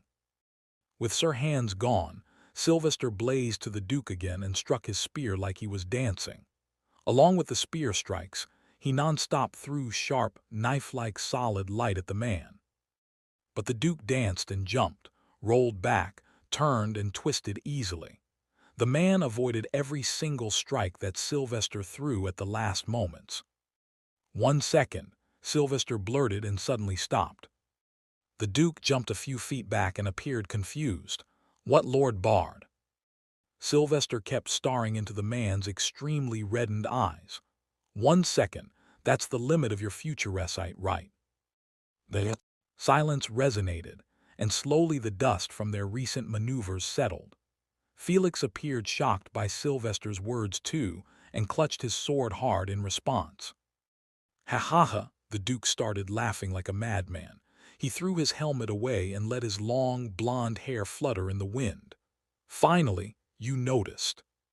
Chapter 248, Battle of Three Fingers, a conclusion. Futuresight was the ability to see the future in real time and be able to react accordingly. Of course, it didn't come at no cost. First of all, it was an extremely rare ability, and to even master it takes decades of harsh training. It was wise to say that it was impossible to attain it if one didn't have talent in it in the first place.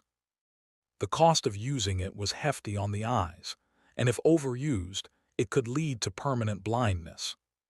Sylvester scoffed at the proud laughs of the Duke. But we both know that your ability has one grave shortcoming that can lead to your demise. The Duke stayed smirking.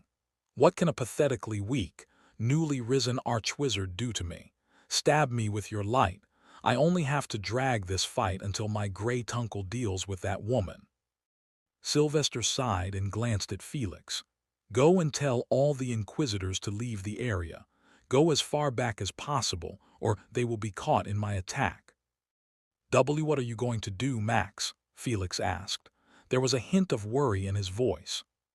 Sylvester looked back at the Duke and smirked. Something I've never shown before.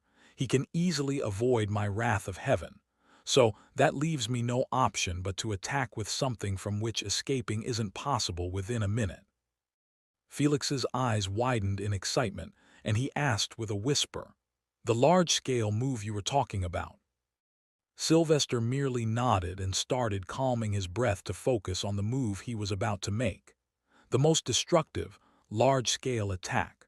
Of course, Wrath of Heaven was terrific in a precise strike due to its mad heat, but this new attack was nothing to shrug off either. Felix nodded. Beat his ass, Max, and don't die for Mother Xavia. Dying was nowhere near in Sylvester's mind. To live, he was ready to give his all, like he had done the whole time until now. Go and check up on Isabella as well. I hope she's doing the tests on the dying men of the Duke's army as I ordered. Sylvester ordered and sat down on his knees with palms on the ground. Felix saluted before running away. May the holy light bless you, my brother. Sylvester didn't reply as his focus was on his next move. He had tried the attack in training with Lady Aurora many times, but it was always limited to a small scale. Today, he decided to go all out. His two palms on the ground started to shine as they pushed a beam of light into the earth. Meanwhile, the halo behind his head shined brightly while the hymns were echoing loudly. Disgrace the Lord once, it's a mistake. Do it twice, you shall burn at stake. There is always a price for one's naivety. When your mind for darkness has proclivity, be prepared, then befalls the holy calamity. The Duke was confused about what Sylvester was doing. But he was scared of going too close to Sylvester, as he felt the bard was too unpredictable.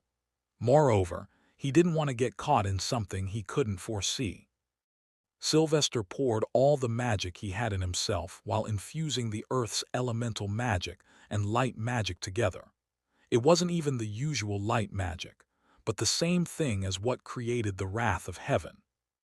Grrrr. All of a sudden, the ground started to vibrate, and the trees nearby started to shed leaves and make noise. Then, the stones grinding on each other became loud, and small cracks appeared on the soil. What are you doing? The Duke roared in confusion. But only Sylvester's hymns echoed. You had your time in the light to emerge. Yet you continued the crimes and became a scourge. Your bucket of sins is full, now I shall be the judge. O great Lord, let this fool burn in hellfire purge. Boom! Suddenly, a giant, 1-meter-wide crack started from between Sylvester's palm and elongated towards the Duke. It seemed deep, as only menacing darkness was visible inside it. The ground was splitting apart with loud menacing roars, and it was extremely fast. Fuck! The Duke showed the first signs of distress as he jumped to the side, avoiding the gap. Boom! But to his shock, as he stepped to the side, the ground there also started to split apart. It was so fast that he only had a second to jump away. But then a crack appeared there too. He soon realized he could not see so far in the future to avoid all the cracks, since they appeared even where he wasn't looking at them. His future eyesight didn't give him a bird's eye view. There was only one option left for him. Run away as far away as possible, where Sylvester's attack won't reach. Bam! But the shattering of the ground intensified. It wasn't just the cracks anymore, but the entire field was being lifted apart as if it was just a piece of paper. It was splitting, cracking, turning upside down. It was pure chaos as clouds of dust also covered the ground. In hell burn, a filthy noble sinner. To oppose light, there shall be no winner. Sylvester's chants were only gaining more power and creeping fear in the heart of the Duke. Fuck! The Duke cursed and started running away as fast as possible, jumping from one chunk of land to another. But only the earth had shown its wrath, and the light was yet to appear to smear the world in its melting warmth. Whoosh! Arg! The Duke cried in pain and fell back all of a sudden. Then, right in front of him, from the deep crack in the ground, a wall of bright white light appeared, going as high as he could see. It was so hot that just being close to it burned his skin slightly. No, no, no, the Duke cursed and looked around. As if geothermal geysers of water, beams of light started to come out of all the cracks in the vicinity. It was pure madness and chaos, since the destruction spanned hundreds of meters in diameter, and the gaps numbered in the thousands. Yet, from a distance, it all appeared like one giant ball of light. The Duke found himself trapped between various beams of light, covering the entire cracks around him. But the earth kept shattering, changing the beams as well.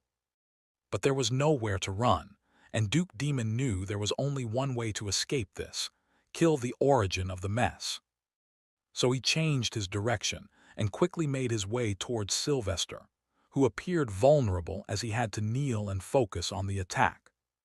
Sometimes he got burnt and sometimes fell, but Duke Demon was not someone to accept defeat. He jumped slowly towards Sylvester. Anger was apparent on his face, and his eyes seemed red from all the futuresite he was forced to use. Whoosh! Soon he came as close as 50 meters close to Sylvester. Ha, you thought this would stop me, but worry not. I will not kill you, Lord's Bard. Whoosh! Duke Demon kept jumping, left and right, but eventually he made progress forward.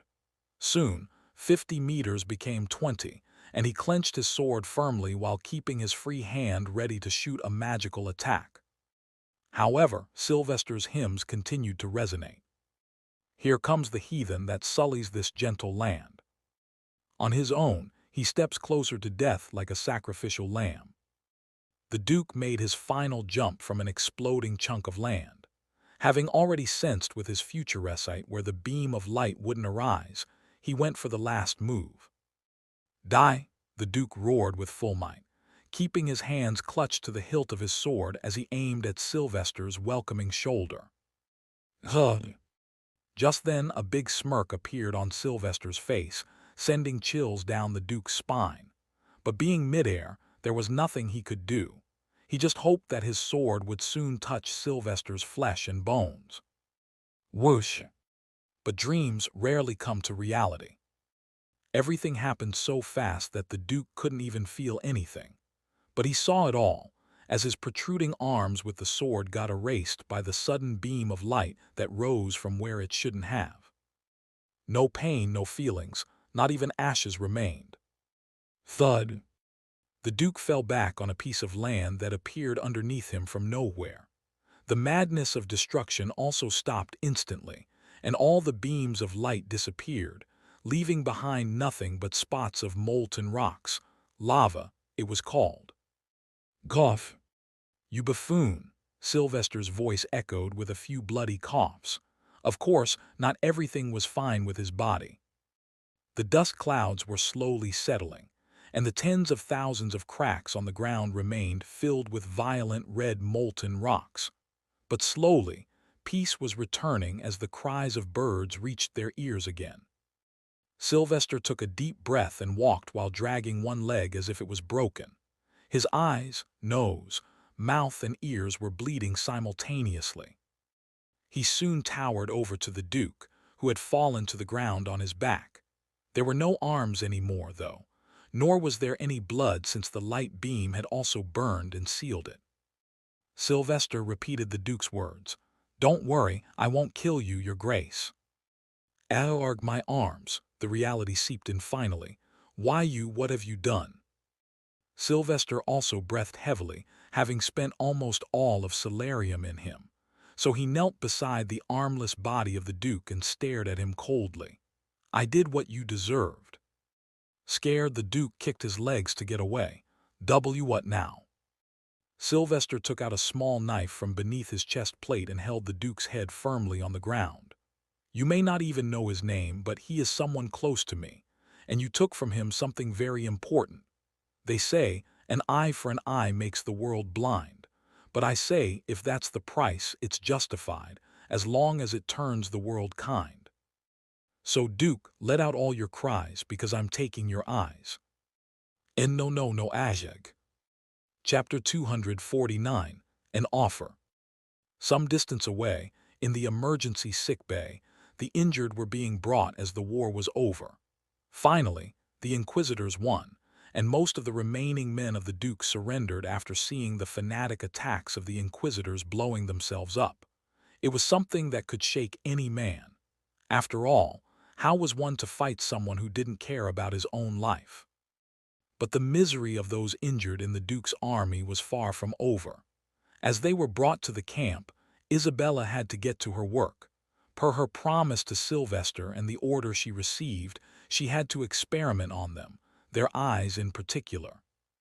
Felix stood guard as she performed her experiments on the injured men. Some of them had gone blind naturally from various magical attacks in the battle, so she had enough sample size. "Where is Sylvester?"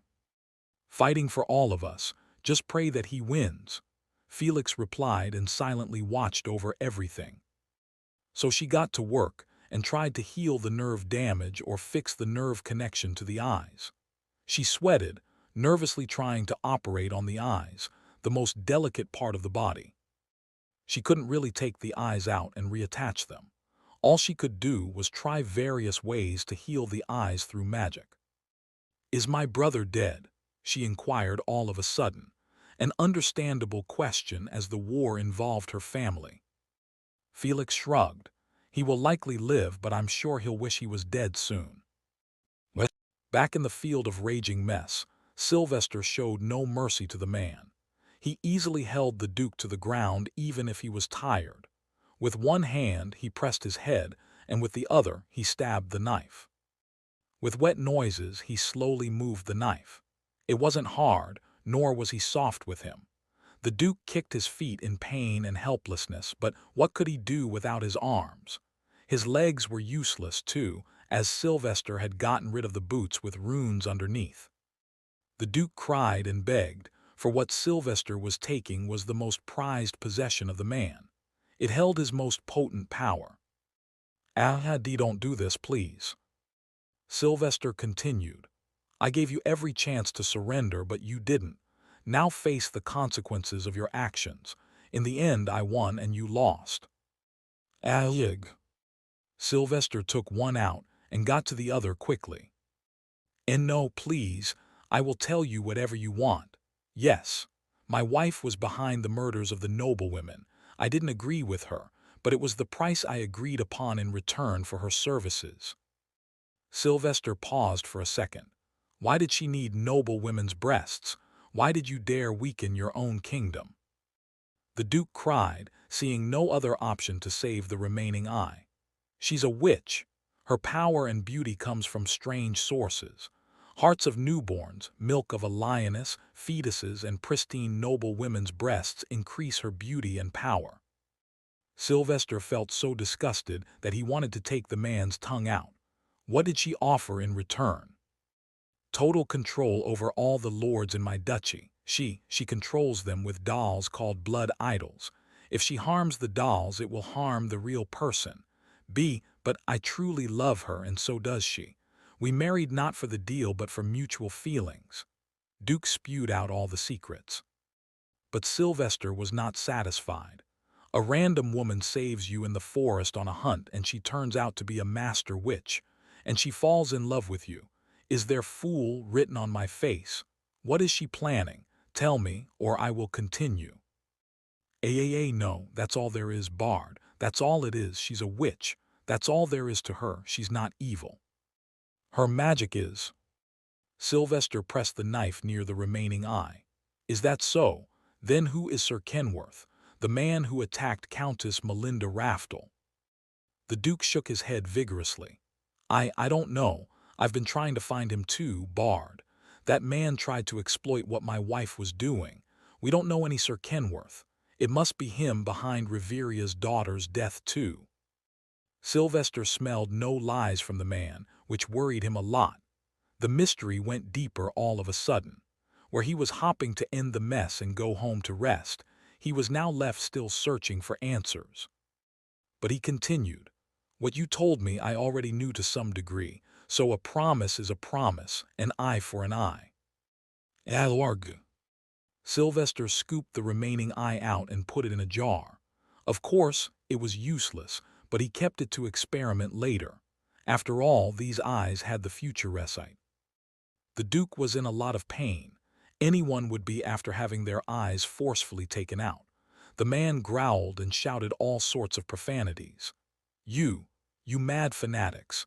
You live in your dream world, whores of soulies. You got me, but how will you survive the man in the sky? Sylvester did worry about it, but considering how much time had passed, he believed Sir Hans should have reached the Holy Land a few minutes ago. And since the man was a very high-ranking clergyman, he must have gotten a direct audience with the Pope the instant he arrived. I guess only time will tell. The rain started to fall again with thick and heavy drops as if the heavens wept. But it was merely the magic of science he and Lady Aurora had created. Sylvester stopped speaking as he heard the sound of something falling from the sky at high speed. He knew it was Lady Aurora and didn't want her to get hurt, as she was likely in a vulnerable state after fighting for so long. Bam! He kicked the Duke in the head, knocking him out, and ran to where he calculated Lady Aurora would fall. He tried his best, dragging his aching leg and breathing fast like a tired horse. Out of Solarium, he didn't know what would happen next. All he had as insurance was a pouch full of Solarium crystals. I hope the man is a talker, he muttered and tried to save Lady Aurora. After all, where could he even run to at this point? The enemy could fly easily. He created the rune scheme on the ground, creating an upward wind. It was not a lot, but for someone falling at a fast speed, Even a small change could mean life and death. He also put a few Solarium crystals on the rune scheme to make it stronger. Fuck, she seems unconscious. He cursed and stepped back, knowing that trying to catch her would only result in his own death. Thud. In a matter of a second, a loud sound resounded. Sylvester rushed to Lady Aurora and checked her breath, heartbeat, and pulse. Good God, she's better than I thought. As Sylvester. Sylvester quickly poured a few crystals into her mouth to at least completely stabilize her condition. Stay calm and easy now. You've fought enough. He checked her body. Her bones from multiple places seemed to be broken, and there was likely internal bleeding in some parts. Her armor was barely left intact, as most of it was chipped away from God knows what sort of attacks. The Gracia Grand Wizard is supposed to be a master of air elemental, then his strongest moves must be of the same class. Sylvester reckoned as he prepared for the inevitable. Arun, why, you can't win, Lady Aurora breathed after mustering some strength. He chuckled helplessly. There is nowhere to run when a grand wizard is on our heels, Aurora. Let's hope help arrives soon now. My nephew, you animal, how can a man of faith do such a thing? And here he comes. He looked back at the body of the Duke. Now a new man stood there, wearing nothing but a plain, royal green silk tunic and pants with leather boots. The man appeared old, with short white hair and a thick full beard. He was tall as Sylvester, and appeared muscular, more than Sylvester. Sylvester didn't speak first and let the man digest everything. He didn't want to anger him and get attacked. He could feel sweat rising all over his body underneath the armor. His helmet was lost, but he still felt his hair completely drenched with sweat and rain. One wrong word, and it was guaranteed death. I smell anger, but there is doubt as well. He doesn't want to fight me, Sylvester wondered as he kept his senses high. You did this, Bard of Solis. The old man turned around, revealing his iconic gray eyes of the Gracia family. I had no other choice, Sir Maximus. I had the warrant to take him, but I would have never killed him. That's not my decision to make, Sylvester carefully answered. Whoosh! The Grand Wizard suddenly hovered in the air and started to get closer to Sylvester at a plodding pace. How are you not afraid of me? I only fear Solis, and as long as my heart knows I am not wrong, I have not sinned. I fear nothing, Sylvester answered, sending the message with indirect words that he was a man of the church, and to attack him was akin to going against the church. Haha, you speak just like those fanatics do, but I see reason and wisdom in your eyes. How about this? I can let you live if you agree to a condition. Not just live. In fact, you'd live like a king, Sir Maximus offered, still closing the distance. Hope and excitement. He really wants me to accept whatever he's planning, Sylvester smelled. Please speak your mind, Sir Maximus. The old man stopped moving and spoke while keeping his arms folded. Marry my grandniece, Isabella Gracia, and become the crown prince of Gracia Kingdom. Chapter 250, Guaranteed to Lose. Sylvester stared into the man's gray eyes and smelled no lies. Is he serious? The church will kill the whole Gracia family and me. There's no way they'd let a prospective supreme wizard leave their leash. I am married only to Solis and have no desire to cheat, but perhaps I can suggest someone else if you're looking for a suitable man. I know a certain strong second son of a count. Sylvester deflected the question. The old man started moving toward him again.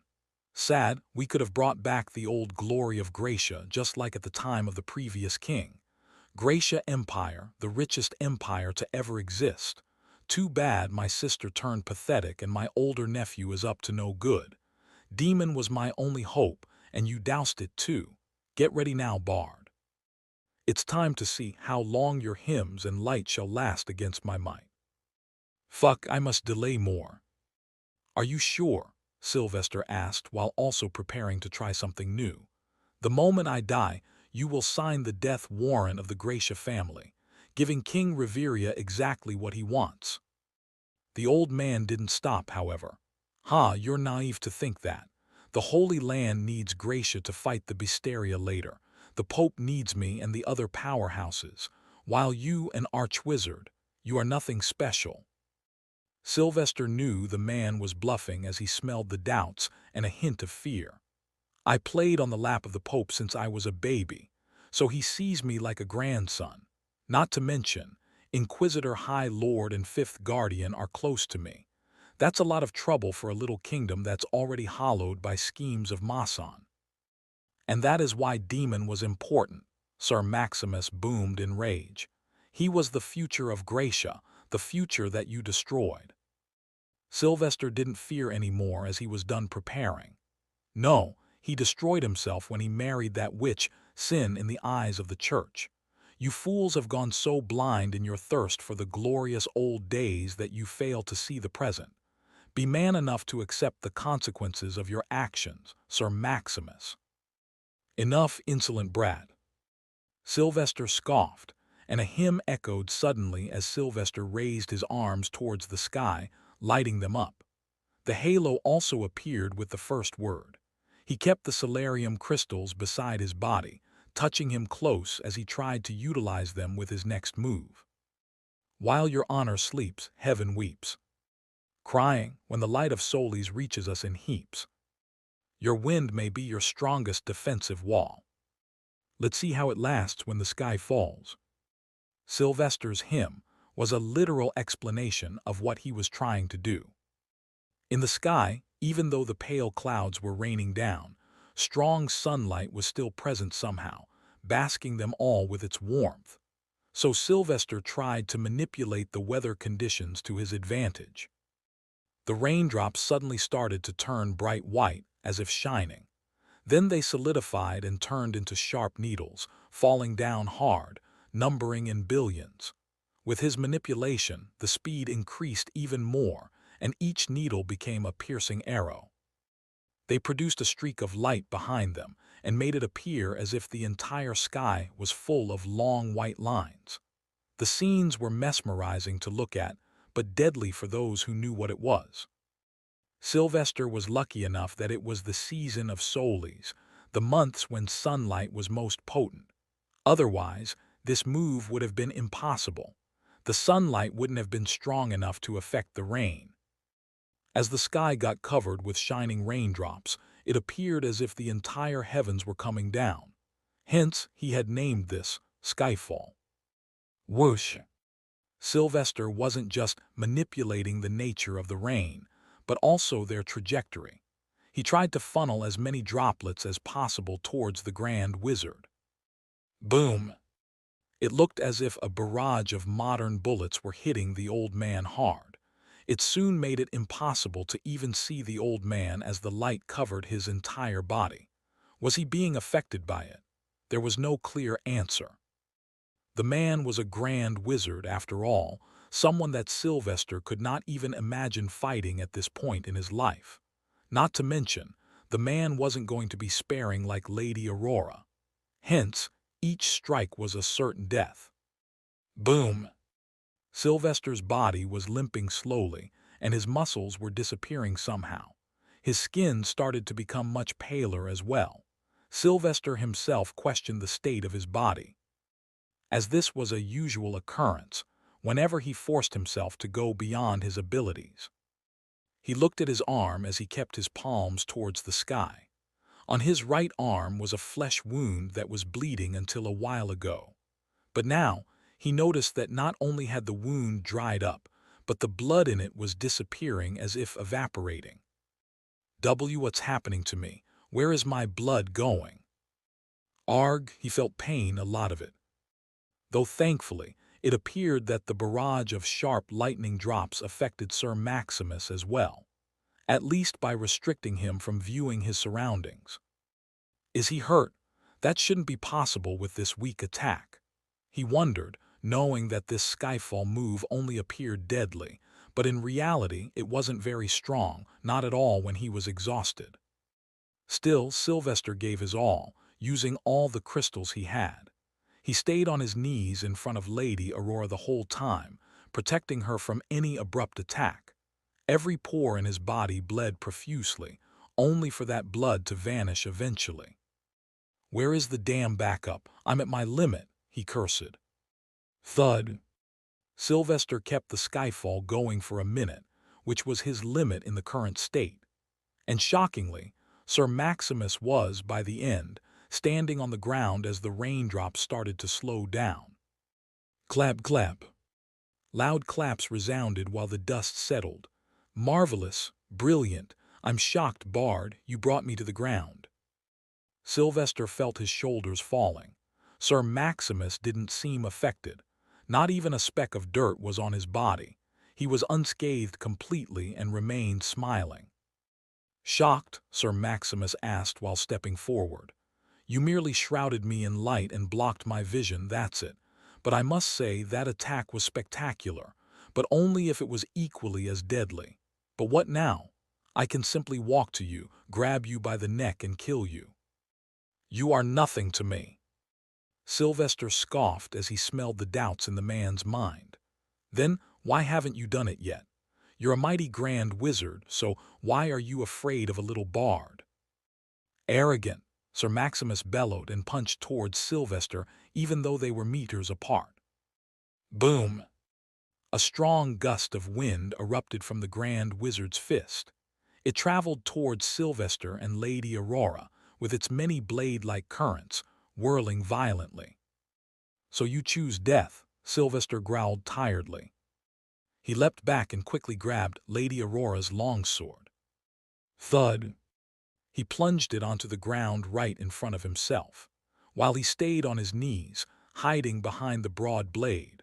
Furthermore, behind him was the unconscious body of Lady Aurora, whom he tried to save. But sadly, Sylvester was broader than the sword, and his sides were exposed. He tried using solidified light magic to create fins on the sides of the blade, but they were weak and broke away. "Ah, yeah," he shouted as his shoulders felt the deep cuts, and the pressure was only increasing on him. He even used his head to support the sword, saving it from falling back and leaving Lady Aurora exposed. "Accept defeat and my offer, Bard. Accept it and live like a king. Reject, and today will be your end," Sir Maximus shouted as he increased the power of the wind.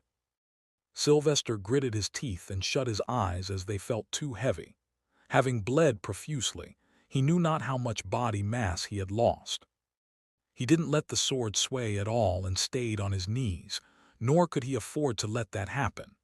After all, Lord Inquisitor had asked him to look out for Lady Aurora, so he did. Haja! Boom! "Accept the offer, Bard. Make the blood pact," Sir Maximus roared and kept on increasing his push. "Arg!" Sylvester grunted in pain as he felt his shoulders open up all the way to the bones. His arms were losing strength because of the lost muscles. And the pain, it was better not to talk about that. "Makesy, I will help you." Murrage suddenly peeked his head out of Sylvester's chest plate and ran out. "No, you will die," Sylvester shouted. But Murrage didn't care. "If you die, I will be sadder. Makesy, don't worry, I will protect you." Sylvester had no idea what Murrage even had in mind, so he tried to force his eyes to open to look. But to his horror, all he noticed around him was thick wind, so dense that it appeared faint white like a curtain. "Murrage, no, don't go out, the wind is too strong." "I'm not going out, I just want to look ahead," Murrage said and lightly peeked his head from the side. Whoosh! In an instant, wounds appeared on the poor cat's face, cut marks from the blade-like wind current. But Murrage didn't jump back and instead opened his jaws. "Chonky Bank does not only store money.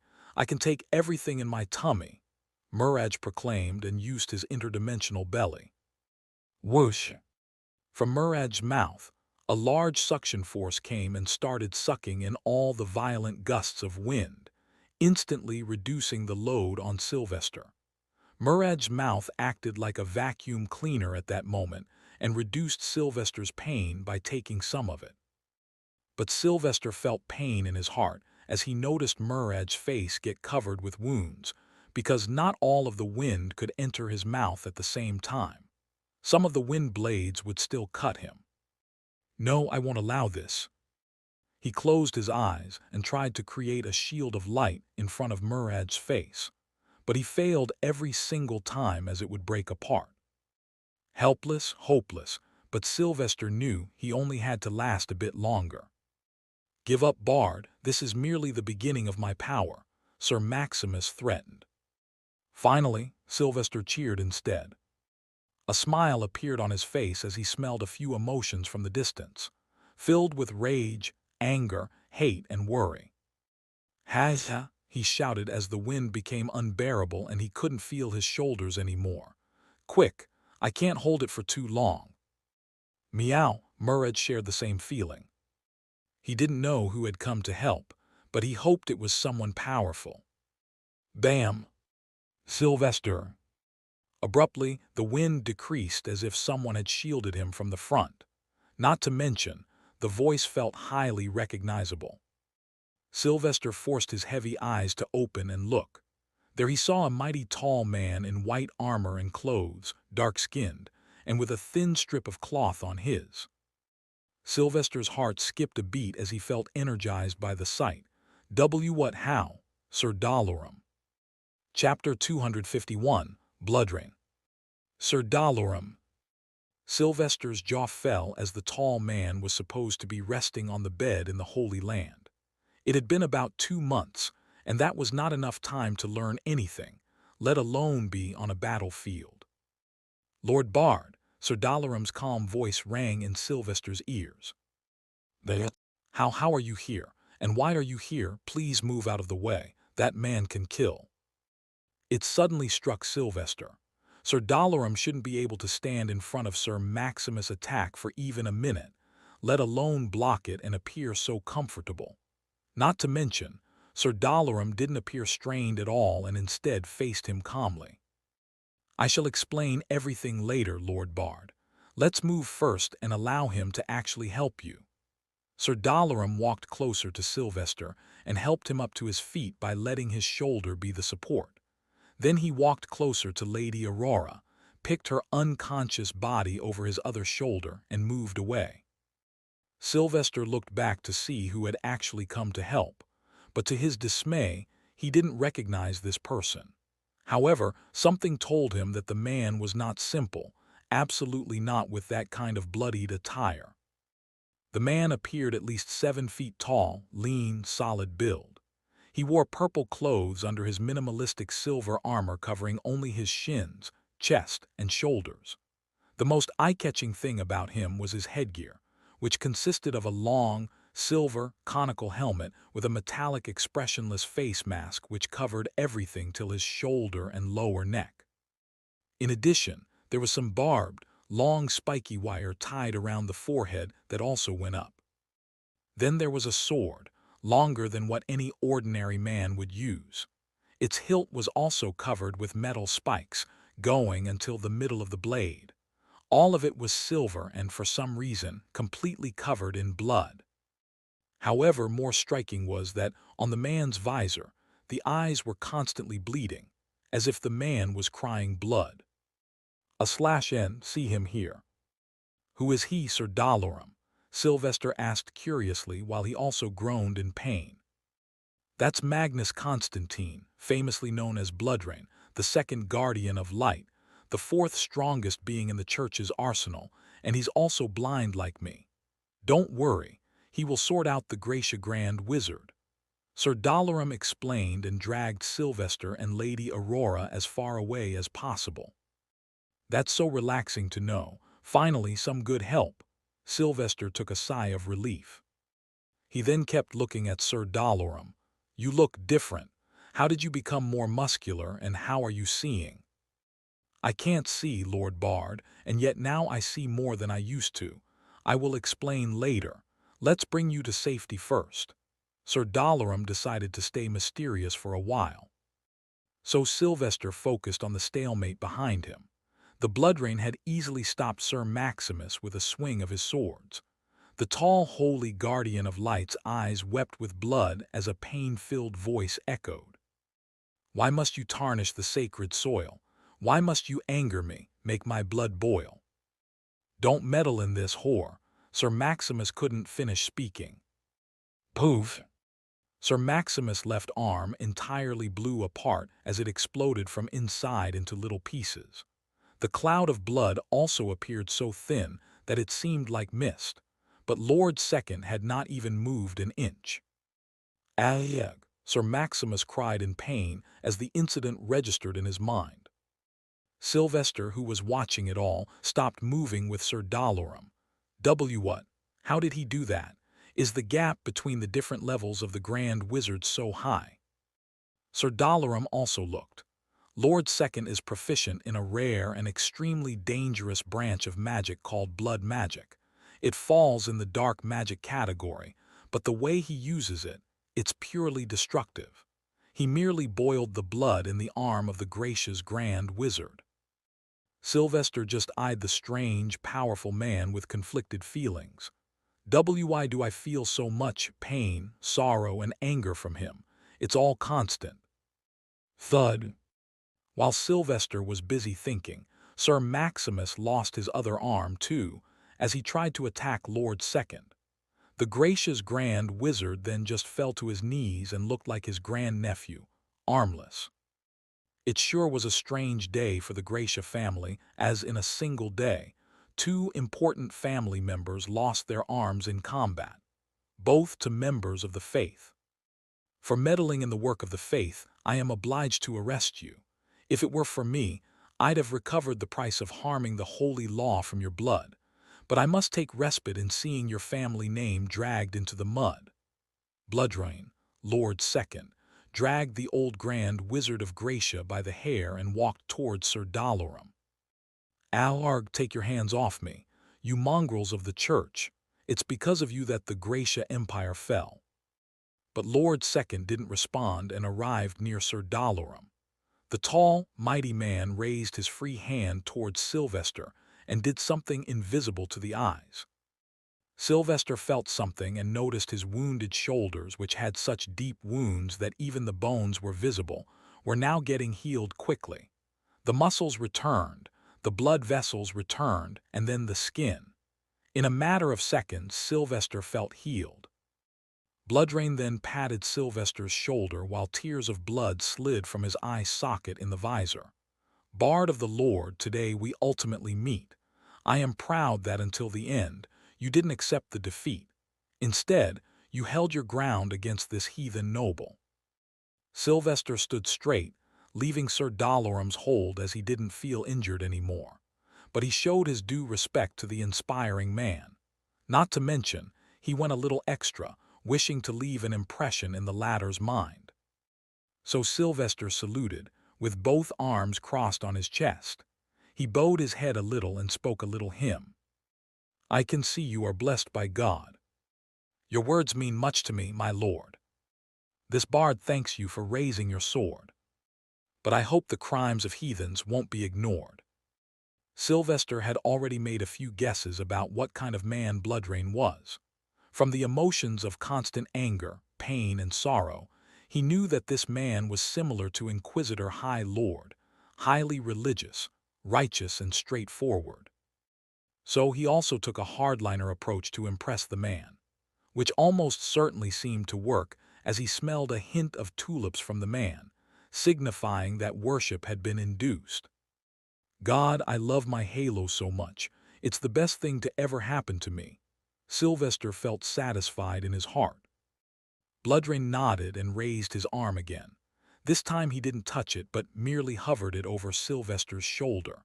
I went blind because the world has so much sin, but now I'm emgraced to see what others cannot. Yet more than me, it's you who is blessed, Bard of Solis, followers as loyal as Sir Dalaran, and spirits so small they flock to you. So I shall pray that one day you may swing your heavenly scythe and clean this world of its filth. Sylvester felt his heart skip a beat. Did he just sense Chonky on my shoulder? Wait, he healed Chonky's face as well. Sylvester looked at the sleeping and tired cat on his shoulder. The poor boy used his everything in the inn to help and protect him. It must have hurt a lot, but the furry boy never wavered. Can Sir Dalaram also sense Chonky? Sylvester wondered. But he didn't worry about that, as the man already knew about Muraj and considered him a guardian angel. And it was fine with Bloodrain as well, as the man considered Muraj a spirit. As long as they don't know about Muraj's abilities, it should be all right. He thanked. I am indebted to your help, my lord, but I beg you to heal Lady Aurora as well, for she fought this heathen alone. Of course, Bloodrain didn't deny, as Lady Aurora was already his colleague and a fellow guardian of light, but the man did make an observation. The young one has grown so tall and mighty. Crimson Fire must be proud of the daughter he raised. She deserves nothing but to be praised. Sylvester saw Aurora's wounds heal back, one layer at a time. It was nothing less than a miracle, but also understandable. If anything, he expected a blood magic user to be able to do such. But she didn't wake up, as only her flesh wounds were healed, not her solarium reserves. As for Sylvester, he had by now realized his body was different from other wizards. Somehow, he never ran out of solarium to the point he'd die, but his body does become thin and paler the more he spends it beyond his natural reserves. I need to look into this too, it seems, but first my leg. He wondered if Bloodrain could heal him. But on another thought, he refused to ask the man, knowing that the latter was a fanatic believer, and if he found out about his half-blood ancestry, then he'd be the biggest heathen, not the Gracia family. Thank you, my lord. Sylvester bowed his head, took Lady Aurora in his arms and carried her. Proceed with your work. I shall bring this man back to the Holy Land for the judgment.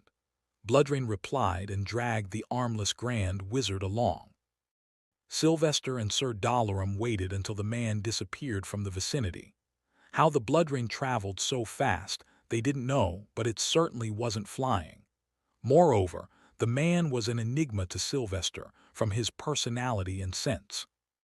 Now alone, Sir Dalaram faced Sylvester with a kind smile on his face as they proceeded to pick up the unconscious body of Duke Demon. So much has happened, it seems, Sylvester. Sylvester smiled and wanted to hug his favorite follower. Indeed, we have so much to talk about, but first please tell me how you're doing all this. How are you navigating? It's a long story. Sylvester shrugged. I see no carriage coming to take us. Sir Dalaram sighed as he started.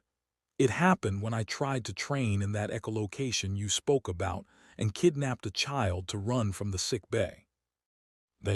Chapter 252. What makes a guardian? You ran from the sick bay and kidnapped a kid. Why? Sylvester asked as he worried for the man's safety. Sir Dalaram chuckled wryly. Well, I wasn't getting my eyes back by remaining there, so I reckoned it's better to train. But they refused to hand me my sword, so I had no other way but to run. I presume there was someone who helped you in doing it. The kid? Sylvester asked. Of course you helped me. There were questions written on Sylvester's face, so Sir Dalaram elaborated. Well, you sent 2 little kids to the Holy Land a while back. Their names were Diana and Max. When I found out about them, I got interested. So I decided to go and see them as they were being checked by the healers for their initial mandatory diagnosis before being sent to the orphanage. They are really sweet kids. That girl is a genius and strong-minded. But after seeing them, I realized nobody was stopping me. Nobody was watching me. So I just walked out of the main door with the help of that little girl, Diana, and returned to the Inquisitor's camp. There I started training with other brothers of the Inquisition. Sylvester never knew that his actions hundreds of kilometers away in another duchy would cause something like this. The butterfly is truly amazing. You never know what causes what. So, how did you get so much better at sensing your surroundings? I see you're easily avoiding the cracks in the ground. He inquired interestedly. Did you truly learn echolocation? Sir Dalaran explained. Well, it's luck, or perhaps the hidden work of Lord Inquisitor. As you may know, the Second Guardian used to be the Inquisitor High Lord nearly 2 centuries ago. So he sometimes appears in the Inquisitor camp to help when Lord Inquisitor is out working. He saw me and learned about my story from other commanders.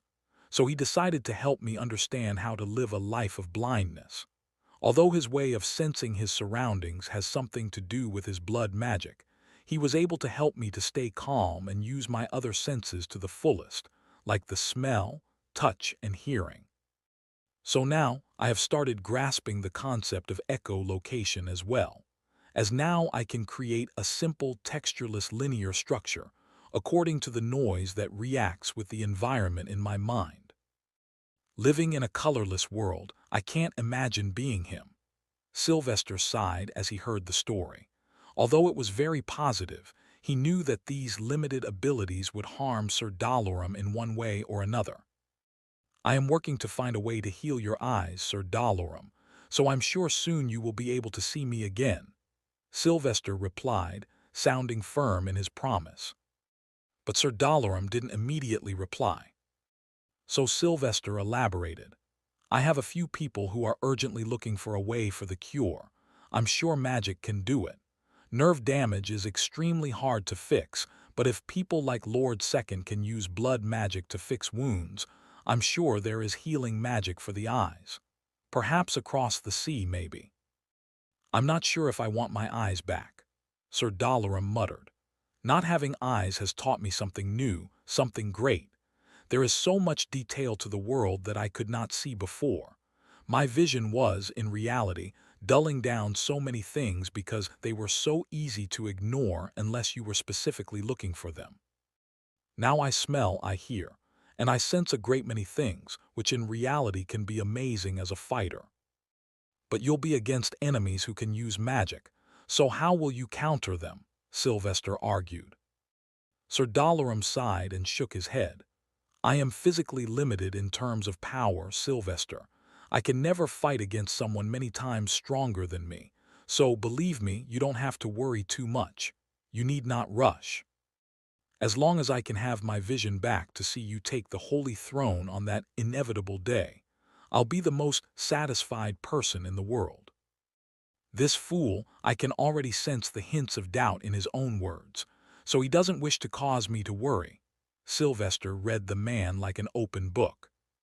But he didn't press on it and change the topic. How is Mum? She was attacked. I went to see her and spoke to her. I couldn't see her physically, so I don't know about that. However, she did say she was fine and only slightly weak. She even handed me this letter when I told her about returning to aid you. I just never knew it'd be so soon, thanks to Lord Second. Sir Dalaran handed Sylvester a piece of paper while carrying the armless Duke on his other shoulder like a sack of grains. Sylvester had Lady Aurora's body on his back, piggybacking it, so he opened it in front of himself and read it. Dear Max, don't worry about Mum.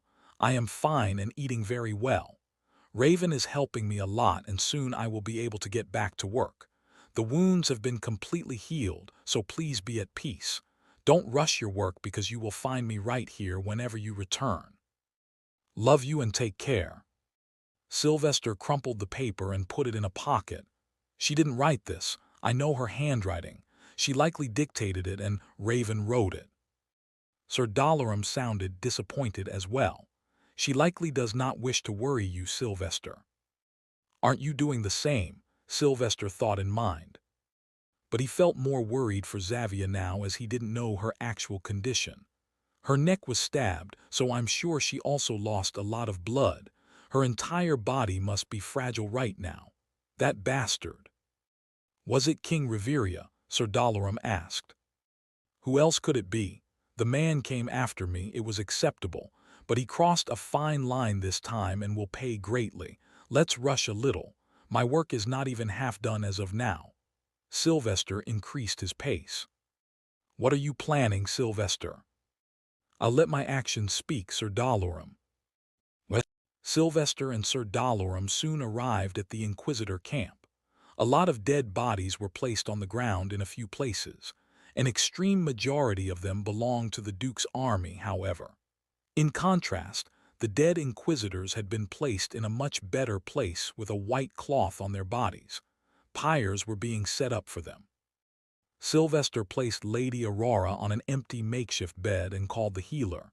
"She's out of solarium. Everything else is fine. Feed her some strengthening potions for nutrients. They should help her."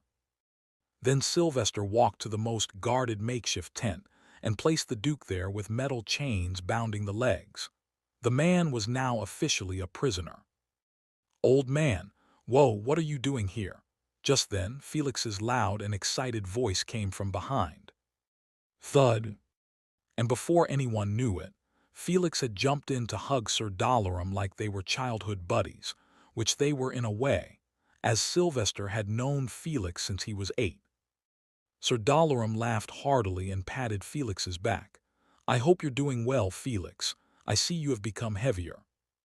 "Of course, I'm a big growing boy after all, but how did you get here? And was that armless sack of human meat the Duke? Who did that?"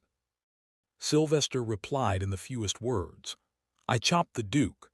Then Sir Maximus attacked, but he got his arm sliced and arrested by the second Guardian of Light, Bloodrain." "Where is Lord Second? I've never seen him before. Is he handsome? How tall is he?" Felix excitedly asked. Sylvester sighed, still feeling numb by how dark the second Guardian's appearance was. Imagine Inquisitor High Lord, but a foot shorter, thinner, with silver armor, the same conical hat, detailed human face visor, a lot of blood, especially coming from the eye sockets. Felix was speechless. Why are all these Guardians such weirdos? The only simple one I know is Lady Aurora. I ask that question myself time and time again, Sylvester thought. But Sir Dalaran answered them. It's because of their uniqueness. Becoming a grand wizard in the clergy does not automatically make one a guardian. To be eligible, it takes uniqueness and special abilities that are not easy to beat. That makes sense, Sylvester agreed. So guardians are more about talent and not just strength. So even if they were to fight a grand wizard of the same level, they'd still win. Exactly. Bam! Sir Dalaran, Gabriel also appeared and jumped on the poor blind old man for a hug.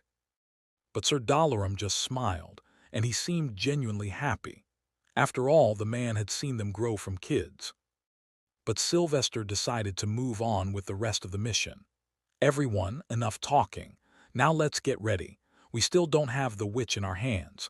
From what the Duke revealed, she's a vile woman. Felix and Gabriel, you two are coming. Call Bishop Lazark and Beastkin Elian as well. Prepare 2,000 men from the Inquisitors as well. We will need them to handle the crowd." "I shall go with you, Sylvester," Sir Dalaran wished. But Sylvester didn't know if he should take him. "How good are you with your abilities?" "Defeating someone of my rank isn't an issue. But more than that, I have become much better at sensing clues in the surrounding." So he degraded on one side, but has become a better detective on the other. "All right, you can come too. Everyone, we leave in 15 minutes, go and get ready," he ordered and sent all away so he could speak with the Duke alone. But before that, a certain good furry boy had woken up from his injured slumber. So Sylvester coddled the boy in his arms like a baby on his back. "How are you, Chonky?" "Meow meow is very good, but hungry." Murridge cutely patted his tummy while looking around with sleepy eyes. Sylvester chuckled and handed him a banana from the side table. Then he patted Murridge's belly. "Boy, we have something important to do now. Remember the last time in Duke's Castle I told you we would have one more opportunity to fill this bank. That time has come." Murridge's eyes shot open and his nostrils blew air. "Hee, I become rich Chonky now." Sylvester agreed. "Extremely rich, my Lord Chonky. In pay, you shall receive an extra banana every single day, with milk." Murridge was on cloud 9 and relaxed his body, letting his paws fall on himself and head back. "Oh my, so much food. Chunky will be a fat lord now. Sylvester chuckled and patted the tummy again. Wasn't it just the fur? Murridge grabbed his furry head with his paws. Oh, Nio. Chapter 253, Fall of a Titan. Green City, capital of the Gracia Kingdom. Inquisitor High Lord had arrived in the city long ago, but he couldn't simply go after the Queen as that would create a lot of suspicions. The best option was to make sure it appeared as natural as possible. Not only that, he didn't even meet the Queen once after returning and stayed within his camp. The entire city was still under the influence of the Inquisitors.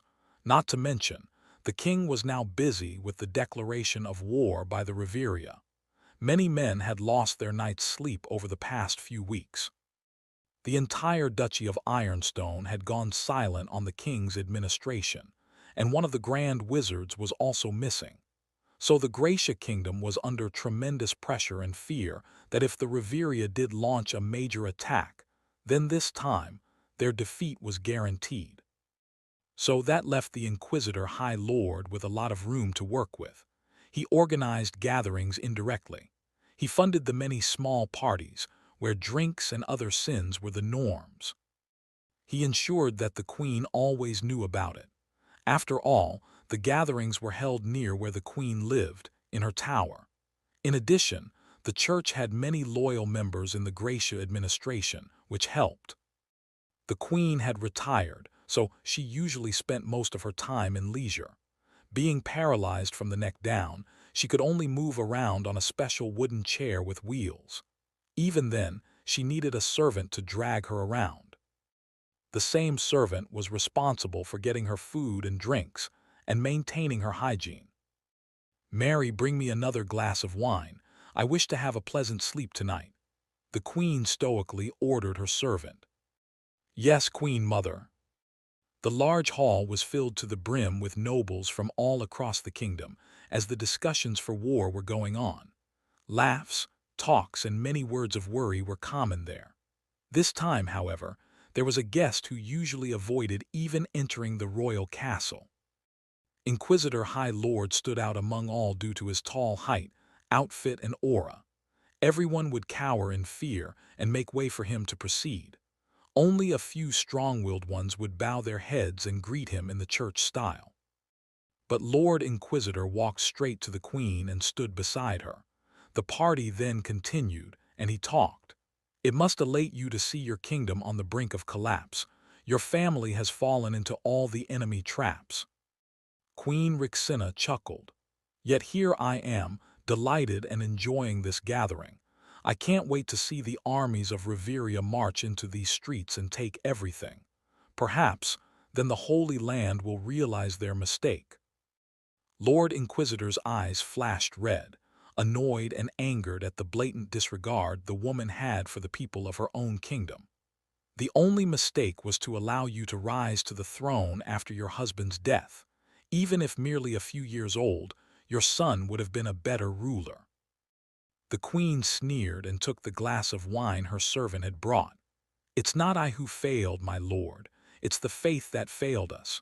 You stopped me from taking Reveria, and now Reveria will take us. The world runs on the rule of the jungle. The winner takes it all. You can impose your will all you want, but the kingdoms will always defy." Inquisitor High Lord looked around the hall and then outside the window. "You never cared for the realm or the faith, so do not cry at me now with your childish complaints. Men and women with nothing live a much better and happier life out there, yet you were never satisfied with the kingdom. May the holy light enlighten your mind." Inquisitor High Lord proceeded to leave after meeting a few more higher nobles to avoid making it appear. He only came for the Queen. "Queen Mother, do you need anything else?" the servant Mary asked. The Queen scoffed and put the glass away. "I wish to retire to my chambers. That man ruined the night for me." The servant pushed the chair away and helped the Queen change into her night dress, cleaning, and then bedding. Mary did everything for the Queen and usually spent most of her day with her. Even when sleeping, she rested just outside the chamber. Her entire life was devoted to the Queen. In return, She got to feed her poor family in the city and fund the study of her younger siblings. She was not an actual slave, but her life was nothing less than toned-down slavery. "Good night, Queen Mother." Mary extinguished the lantern and left the bedchamber. The Queen, alone in her room, tucked in the bed, stared at the night sky outside from the open window. The warm breeze of the summer was soothing, but her mind was never at peace. Instead, it was always filled with dreams of what could have been. "Dear, I failed as your wife. My promise to you on the deathbed, I couldn't bring back the empire. I hope you will forgive me. I tried my all." The memories of the old when she was but a young girl surfaced in her mind. Her marriage, her first night after that, and then the birth of her children. When the king died and when she took over. She had so much pride and might. But here she laid, paralyzed, a gift from the Holy Land that she spent her life praying to. I hope someday someone makes those fanatics taste defeat in their own game. I hope someday someone will punch those on the high seats in the face. Slowly she drifted into sleep. The breeze made it much more soothing.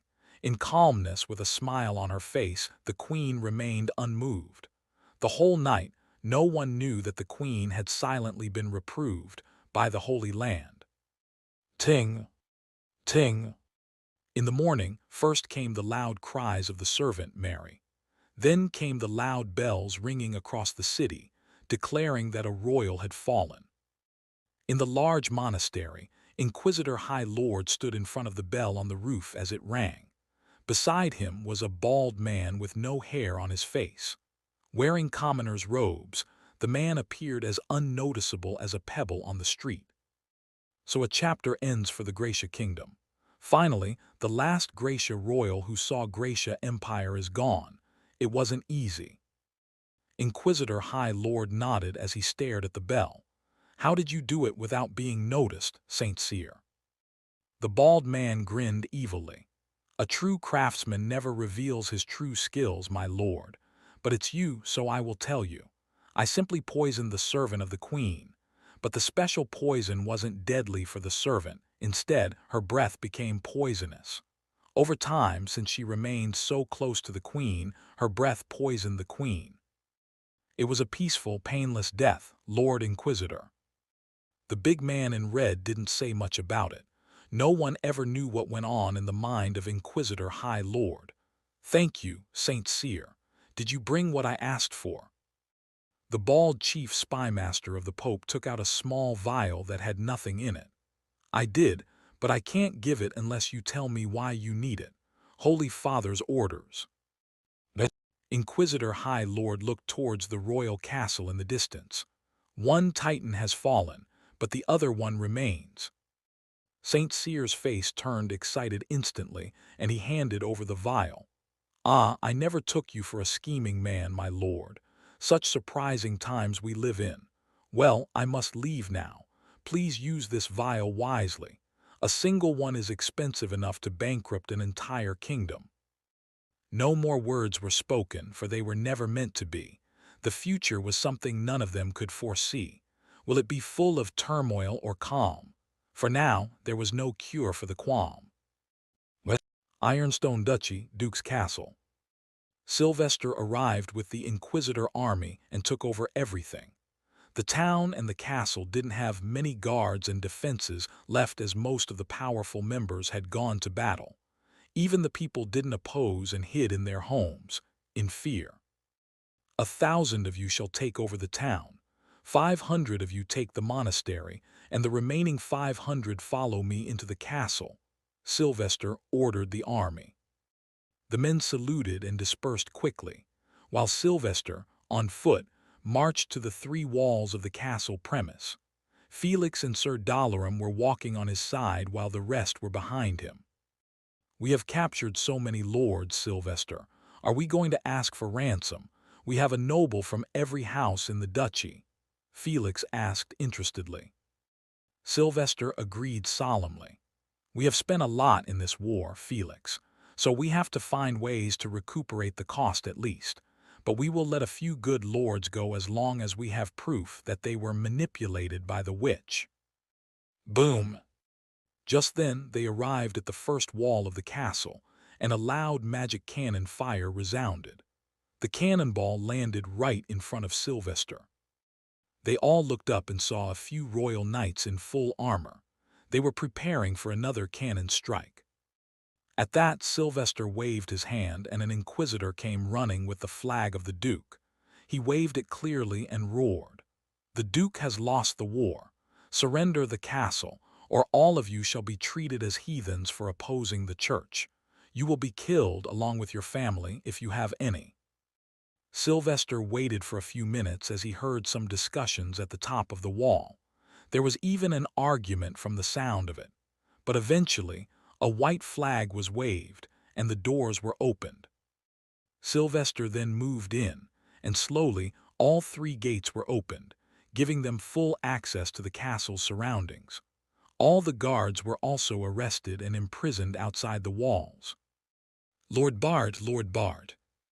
But just then an inquisitor came rushing on a horse, shouting, My lord, a word from the monastery. The witch has taken Cardinal Cornelius hostage." Sylvester sighed, not really shocked. "I knew this won't go straight. Men, take the defensive position. It seems that witch won't go down without a fight." Felix scoffed. "Sad for her. No matter what plans she makes, her end will be on a burning stake." "Amen." Not only Sylvester but the entire army of inquisitors roared. Chapter 254, A Moral Dilemma. With the new information, they arrive inside the castle. Unfortunately, Duke Demon didn't have much family support, so the only Gracia in the castle was the Duke himself. But Sylvester had no worries as he had already gotten a map of the most critical routes from the Duke. So, Sylvester knew that the witch was most likely at the castle's bottom level, a few hundred meters below the surface. That was where the witch had created her workshop. In Duke's own words, he was not allowed to go in there either. That instantly raised many questions. Boom!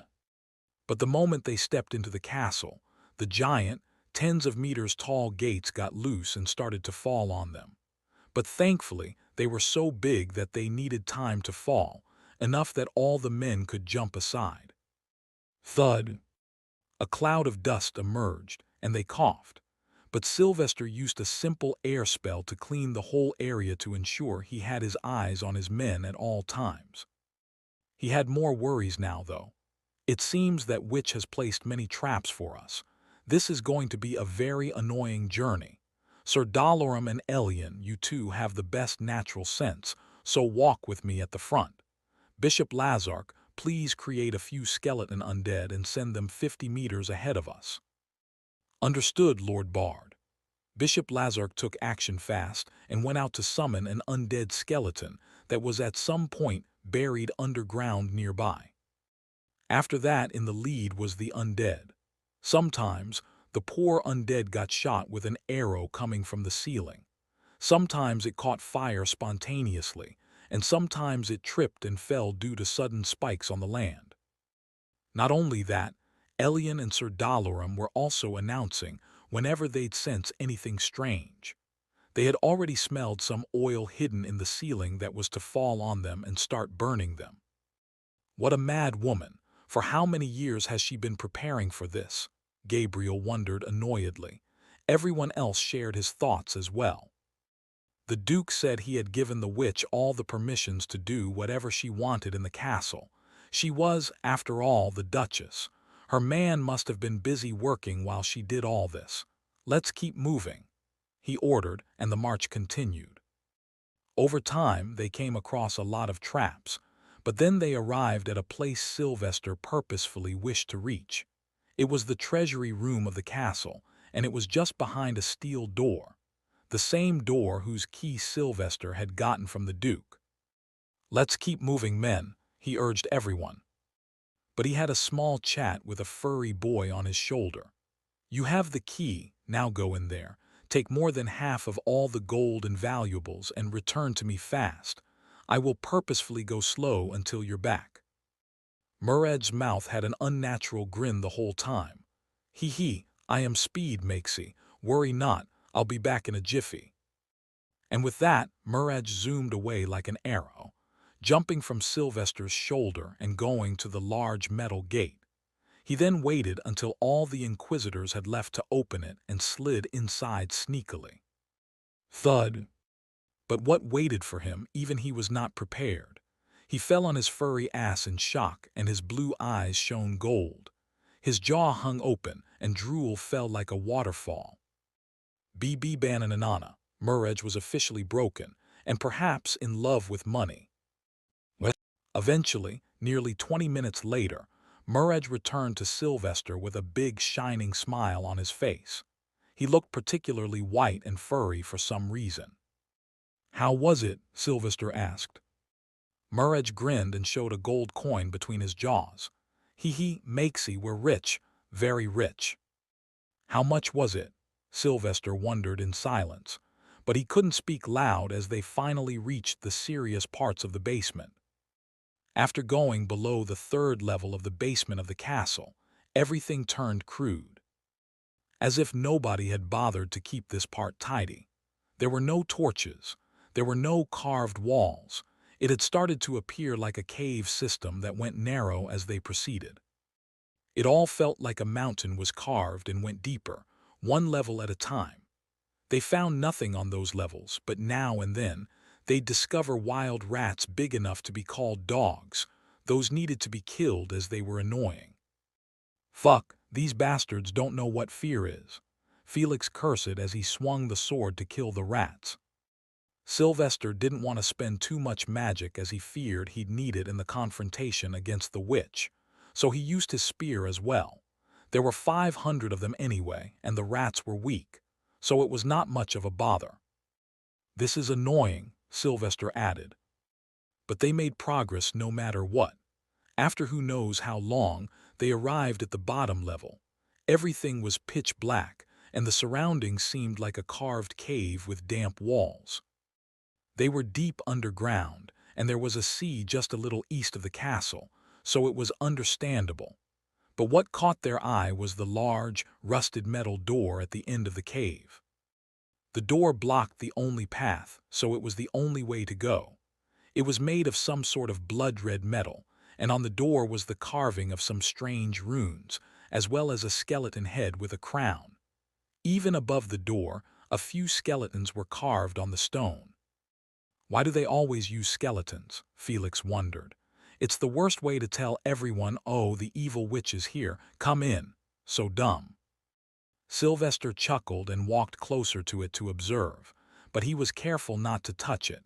The runes are ordinary but not what we usually see. It's supposed to do something to us if we try to force it open. But what?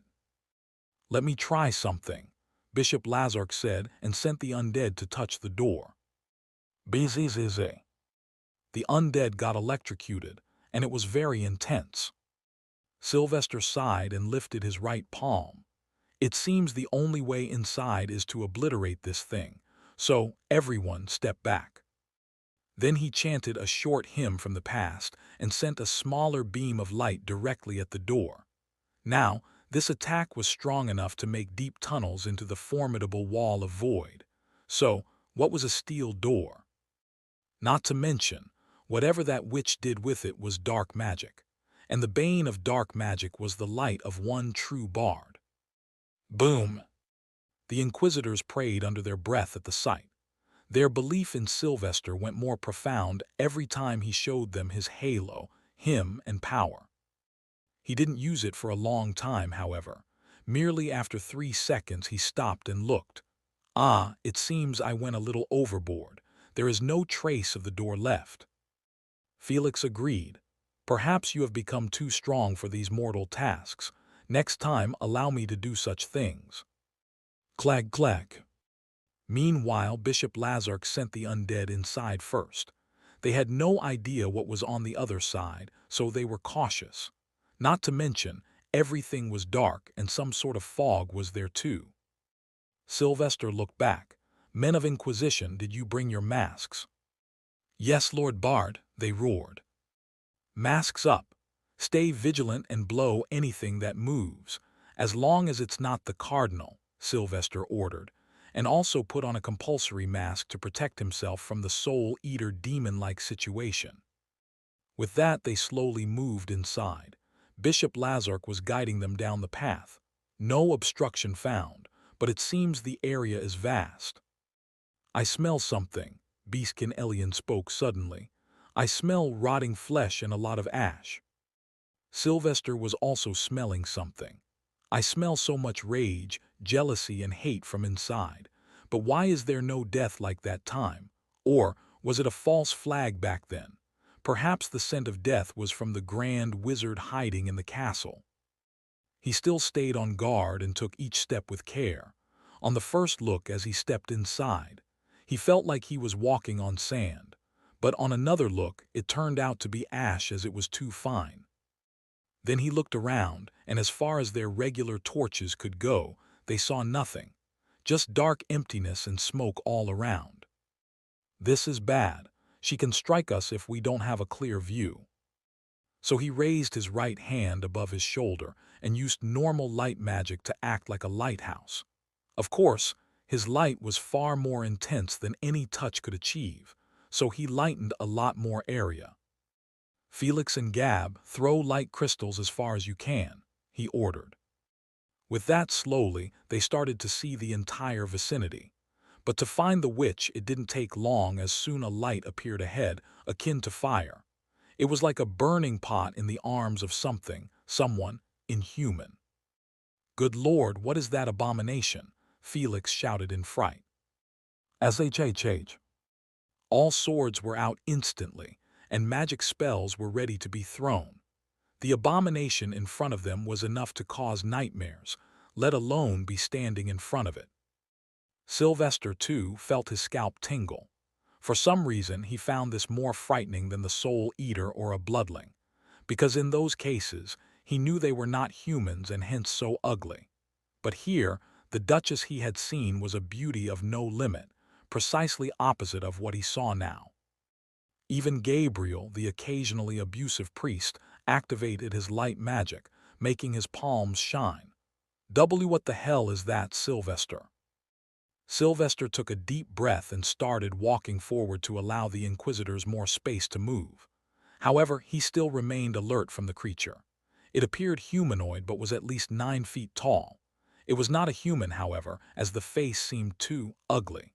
Plain yellow face, creepy smiling lips, 2 shining yellow dots as eyes. The attire was even more frightening, for she wore some sort of a gown with many torn pieces of human skin. The headgear was pointy and made of cloth. Around the neck was a necklace made of human arms, numbering dozens. Meanwhile, near the bottom of the gown were little humanoid creatures, as if they were bobbies, but demonic-looking. /N, see the witch. Worse was the fact that Sylvester could see at least a dozen more similar shadows in the back. They were definitely not full humans. "Duchess Artemis?" Sylvester asked. "Heh," an ear-piercing giggle resounded, followed by a whispering feminine voice. "Welcome, Lord Bard, so you have killed my husband. You did beyond my expectations, but now you must choose." The horrifying womanly creature threw hundreds of crude cotton dolls on the ground from a bag.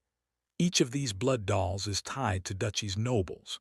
So tell me, will you save this duchy or let hundreds die for a single cardinal?" She moved aside and revealed the nude body of Cardinal hung on a stake, covered with minor cuts, and on each cut was a leech, drinking the blood. The man appeared pale and thin as a skeleton, likely had a few more minutes left to live. "Had choose." "Lord Bard, tick-tock, time is of the essence." The witch laughed menacingly, standing still. Chapter 255, Sylvester and the Witch.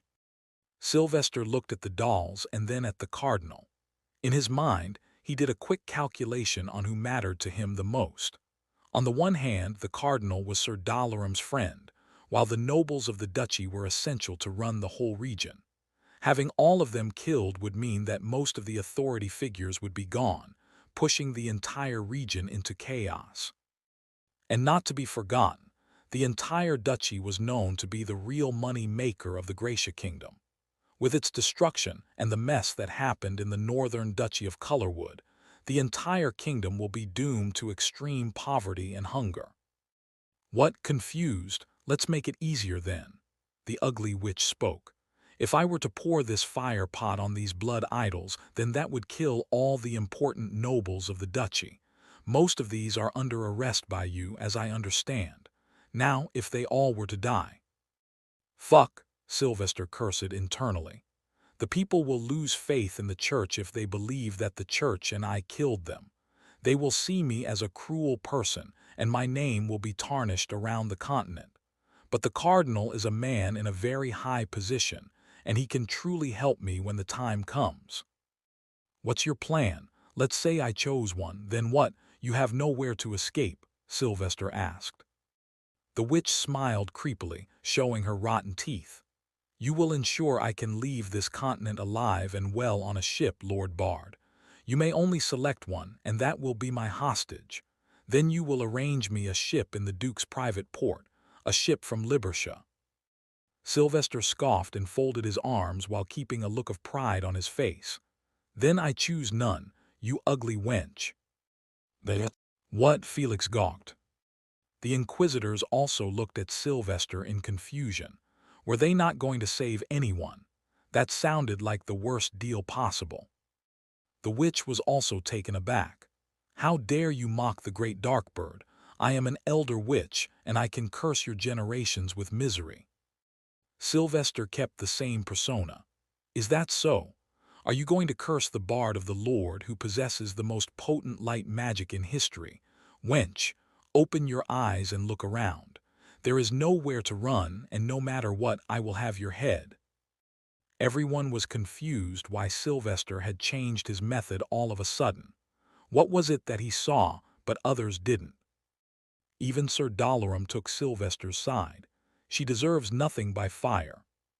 Heh, are you sure you want this? Fine, I shall kill the cardinal first then. The witch moved towards Cardinal Cornelius hanging on the stake.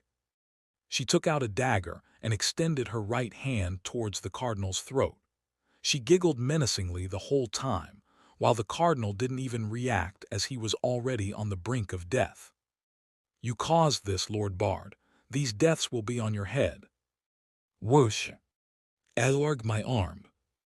Opposite to what most were expecting to happen, the witch started screaming in pain as her arm disappeared all of a sudden. Now, it was just a simple fountain of blood, spewing red everywhere. Asha, she spun around in anguish and covered the wound with the other hand. Her entire right arm from the shoulder had gone missing as if it had been cut with a hot knife. The wound was too smooth. "W, what have you done to me?" she screamed. Only Sylvester knew what had happened. On his shoulder, the furry boy returned with a grin on his face, showing his cute little thumb. Muraj had successfully eaten the arm of the witch. Sylvester, without any reservations, walked forward. But simultaneously, he sang a hymn that created a halo behind his head. He did it not to attack, but just to make the present inquisitors more loyal to him. O filth that has been born on this land! Sins you have committed, crimes so grand. All has a price that you must understand. I shall ensure not to leave a single strand. Now prepare to face the wrath of heaven, heathen. To burn you, you have given me enough reasons. The witch finally started to panic and stumbled back, falling down. Stay back. Do you have any idea who you are dealing with? Sylvester nodded and stopped singing. Then he created claws on his fists, made of solid light, long, sharp, and shining bright. What's your real name? A witch has no name, but you may call me Darkbird, she grunted back in reply while dragging herself away. Sylvester agreed and kept walking closer. Darkbird, do you know what's the difference between a wizard and a witch? A wizard can harness the solarium and use it to create all sorts of miracles and control nature to the whim. But a witch cannot use solarium like that. A witch can only do certain things indirectly, by using materials, using various runes. But she can never attack like a wizard. Sylvester's face was slowly turning from a smile to an evil grin. Do you know what that means? You are nothing, a pest. I can walk over you, cave your skull, and you can't do anything to me. Use your materials against me, go ahead and try it. The witch panicked and tried to stand up fast, but the lack of an arm stopped her from that. Bam! Sylvester finally arrived beside her and stepped 1 foot on her chest, though he appeared visibly disgusted as he now saw her from close. Tell me, why were you after the breasts of noble women? Crunch! Sylvester's leg pressed harder, creating cracking sounds. He was serious, and he could easily kill the witch. He realized this fact just now as he smelled no scent of death or danger from her. Speak. Ayati to make my sisters. Look behind me. I needed the best parts from women to make them. Sylvester looked back and noticed the other tall figures. They turned out to be just scarecrows made of human flesh. You can create a life by joining human parts. I tried a lot. Lord Bard, do you want riches? Do you want eternal beauty? Sylvester sneered and pressed harder on her chest, cracking a few more ribs. How did you become like this? Last I saw, you were a shorter, graceful beauty. The witch scoffed. That was merely a disguise. This is the real me, a body and form I have attained after years of hardships, rituals, and experiments. I am the epitome of beauty that men should desire. So tell me, Lord Bard, what is it that you desire the most? I can make anything come true. Sylvester raised his right hand and showed his claw. Your head. Bam! He didn't behead her as he still needed answers, so he only stabbed her in the various parts of her muscles where they wouldn't bleed as much. Then he stabbed her again and again, turning her immobile. So much misery, so much pain. There is more to you than what meets the eye, I know. Congratulations, witch, your days of torture will now begin. Sylvester muttered and let her drift into sleep. I still don't know who Sir Kenworth is, and who gave me that small clue in Baron Redwood's town. Sylvester still had many answers left. Sylvester then looked to the side. He saw the small, baby-like creatures. They were now very demonic but also appeared frightened. He could smell it from them. These are perhaps real bobbies she stole and experimented on over the period. No wonder the town outside the castle has an orphan problem. Sylvester sighed at sight. Inquisitors, carefully kill these little creatures and burn everything in the vicinity, he started ordering. Bishop Lazark, call your undead again and make it undress this witch. We can't allow her to take anything dangerous with her, especially in jail. Understood, Lord Bard. The men got to work. But Bishop Lazark's was the most important job. He made the poor undead slowly undress the 9-foot-tall, hideous body. Gabriel really vomited as soon as the gown was removed. Felix tried to hold it in while he moved to Sylvester and hugged him tightly. Be brother, my beautiful best friend. Thank you for saving me that night. I would have killed myself if she had done it with me. Sylvester, too, was amazed at the sight. The body of the witch was rotten, to say the least. Her breasts were mismatched and appeared fake as they were not yellow in color like the rest of her skin. Instead, they seemed to have normal human skin. The witch had likely operated on herself and implanted them, he reckoned. The rest of her body was filled with tumors, ulcers that were swollen, and some even leaking smelly substances. The witch's nether regions were rotten beyond words. It was best never to explain the details, for they were too grotesque. Is this why she got so angry when I asked her about the looks? Perhaps she was also trying to attain her normal body back, while coping with the fact she's ugly right now. Sylvester wondered and patted Felix's shoulder. Felix, you were lucky, but think about the poor cardinal. And did the Duke know about her true form? Sylvester wondered.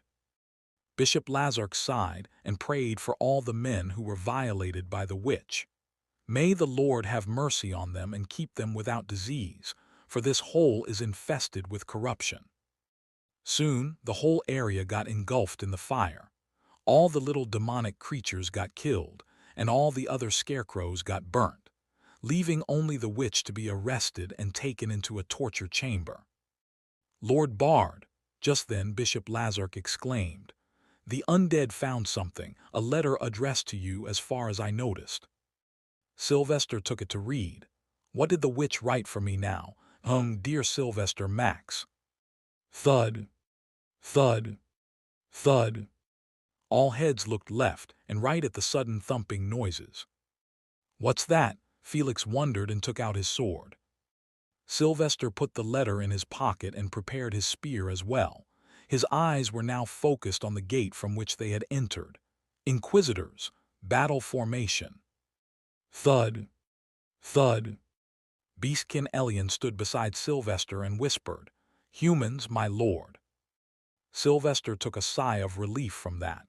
"My senses don't give me any particular smell either, so they can't be enemies then." "Prepare to attack when I tell you," Sylvester roared. Soon the sound became more apparent, and it felt like the footsteps of a marching army as it descended the stairway. It was coming closer with each passing second. "I was not informed that anyone would be coming here. Is it the Inquisitors from the camp?" He wondered in silence and kept his palm facing the door. Thud. Chapter 256, Rise of a Kingmaker. Finally, with one big thud, it abruptly stopped. Only one man appeared behind the door after that, a man less than 6 foot, bald on the head and hairless on the face too. One could easily fail to recognize the man as he looked ordinary and uninspiring. "May the holy light enlighten us, my brothers of the faith." Sylvester walked forward with a frown. This was the man he never liked and perhaps never will, for he knew that if anyone, he needed to be careful with him the most. But still he bowed his head and greeted, for the ladder was too high above him. "Greetings, Saint Cyr. What brings your esteemed self so far from the church? These little menial tasks are too beneath you." The spymaster smiled and looked around at the alert men of the Inquisition. He was shocked that they had not put down their weapons even after Sylvester announced who he was. Loyalty was absolute from what it appeared, and it worried him, making him raise his non-existent brows. "You praise me too much, Archpriest, but in the end we all are servants of the faith." "What brings you here?" Sylvester got the point right away. The bald spy kept looking around carefully. Sylvester knew precisely what the man was doing, as he did it too, checking the surroundings, reading the crowd's mood and predicting the subsequent actions. "You did an amazing job, Archpriest, but seeing this matter involves the duchy and the lives of millions, I have come to take over. So, you are freed from the command of the Inquisitors and the Crusaders. You may return to the Holy Land and see your mother." Tensions flared up instantly as everyone knew Sylvester would never leave his work unfinished. Not to mention, they were already done with it. So giving up now didn't make sense. Sylvester stared calmly into the bald man's eyes and asked, "The Great Seer sees all. I do wish to see my mother, but I took an oath in the name of Solis to let personal relationships be a thing of the past. So I'd rather finish my work before I return. But may I know if you found out how the attackers reached my mother?" The spymaster shook his head expressionlessly. "Sadly, I couldn't. I'm afraid that finding a mole in one's own family is the hardest, but rest assured, we will find the main sinners soon. For now, the 2 attackers were dealt with by your new recruit on the spot." Sylvester kept looking into the man's eyes for a second before moving. "Understood. I am finished here, and we have arrested the witch. Let's return to the surface and put her behind bars. We need to provide emergency help to the Cardinal as well." Saint Cyr agreed. "Let's move then." Sylvester waved his hand at the back and headed out alone. However, the veins on his forehead popped up as he suppressed his anger. "Bullshit. You may be a spymaster, but I know when you lie. But why lie? Did he have his hands behind the attack on Mum? Does the Pope know? Or is the seer from another faction?" Sylvester felt extremely angry at that instant, but he knew he was powerless in such matters. He had no authority to override the orders of Saint Cyr, a cardinal member of the highest decision-making body. "Chonky, did you take them?" Sylvester asked his loyal partner on the shoulder. Murrej nodded dutifully. "Aye, Makesy, I took all those dolls. Now they are locked and secure in the Chonky Bank." "Good, they may have the duchy and the control, but with these dolls, I shall always have the lifeline in my hands." Sylvester muttered and relaxedly climbed back up. Yes, he was dissatisfied that the mission was being taken away from him, but he could understand it as the case was directly related to the life and death of a duke, and a war that all wanted to avoid. Now or later, the involvement of the higher-ups was inevitable, but he now worried about what was to come next as he was hopping to meet King Riveria personally with the head of the duke as a gift. But if the higher-ups deem him unworthy of handling something so big, they might not send him. "I need to speak with a few folks of power quickly." What? Sylvester walked out of the castle and noticed many soldiers from the Holy Army manning the various places. The entire town was also taken over by the church, it appeared. In contrast, his Inquisitor army was pushed aside and forced to stand outside the town. He went to them and ordered them to follow him back to their camp away from the town, near the battlefield that remained a wasteland now. Soon Felix, Sir Dolorum and the rest also came from behind and joined him. So the Duke's castle officially fell into St. Cyr's hands. He didn't care, however. By evening, Sylvester reached the camp and reunited with the rest of the army. He still had too many prisoners, however, so he sent a man back to the castle and requested St. Cyr to take the prisoners. But when he looked around, he couldn't find Isabella in the sick bay, so he went to the large tent set up for Lady Aurora. Sniff! When he arrived, he heard soft cries from inside, so he didn't barge in and first tried to see what the situation was all about. How could Harold do this? Mum passed away and he didn't even call me for the cremation ceremony. I wanted to see her for one last time, just once. She was not a good mother, but I still have many fond memories. I will never see her again. Sylvester sighed outside. So the Inquisitor High Lord did it. Forgive me, Isabella, but I must ensure peace until I learn to climb faster through the ladder of chaos. He walked inside the tent. We have caught the witch and the battle is of. Sylvester, Isabella jumped to her feet and rushed to hug Sylvester. How did my mother die? Did someone kill her? She died, Sylvester acted shocked. When? You don't know anything. Isabella looked at his face. She passed away 3 days ago. Sylvester caressed her head as he had realized by now that Isabella saw him as a guiding figure. I don't know what happened, but there must be a reason why your brother did this. Perhaps the war didn't allow him to hold a long week of mourning. But still, she sobbed in silence.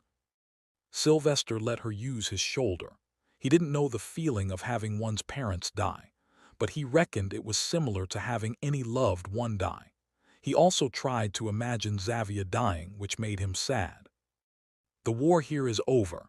You can return to Green City now. King Harold was not responsible, but Demon was, and so was his witch wife. She confessed herself, Sylvester said. While he caressed her hair, he also used light magic to warm her. In a few minutes, she cried herself to sleep, so Sylvester tucked her into the bed and looked at Lady Aurora. How are you? Lady Aurora patted her arms and shoulders, then gave a thumbs up. Alive, in one piece and stronger than ever. But how did I survive? How did you survive?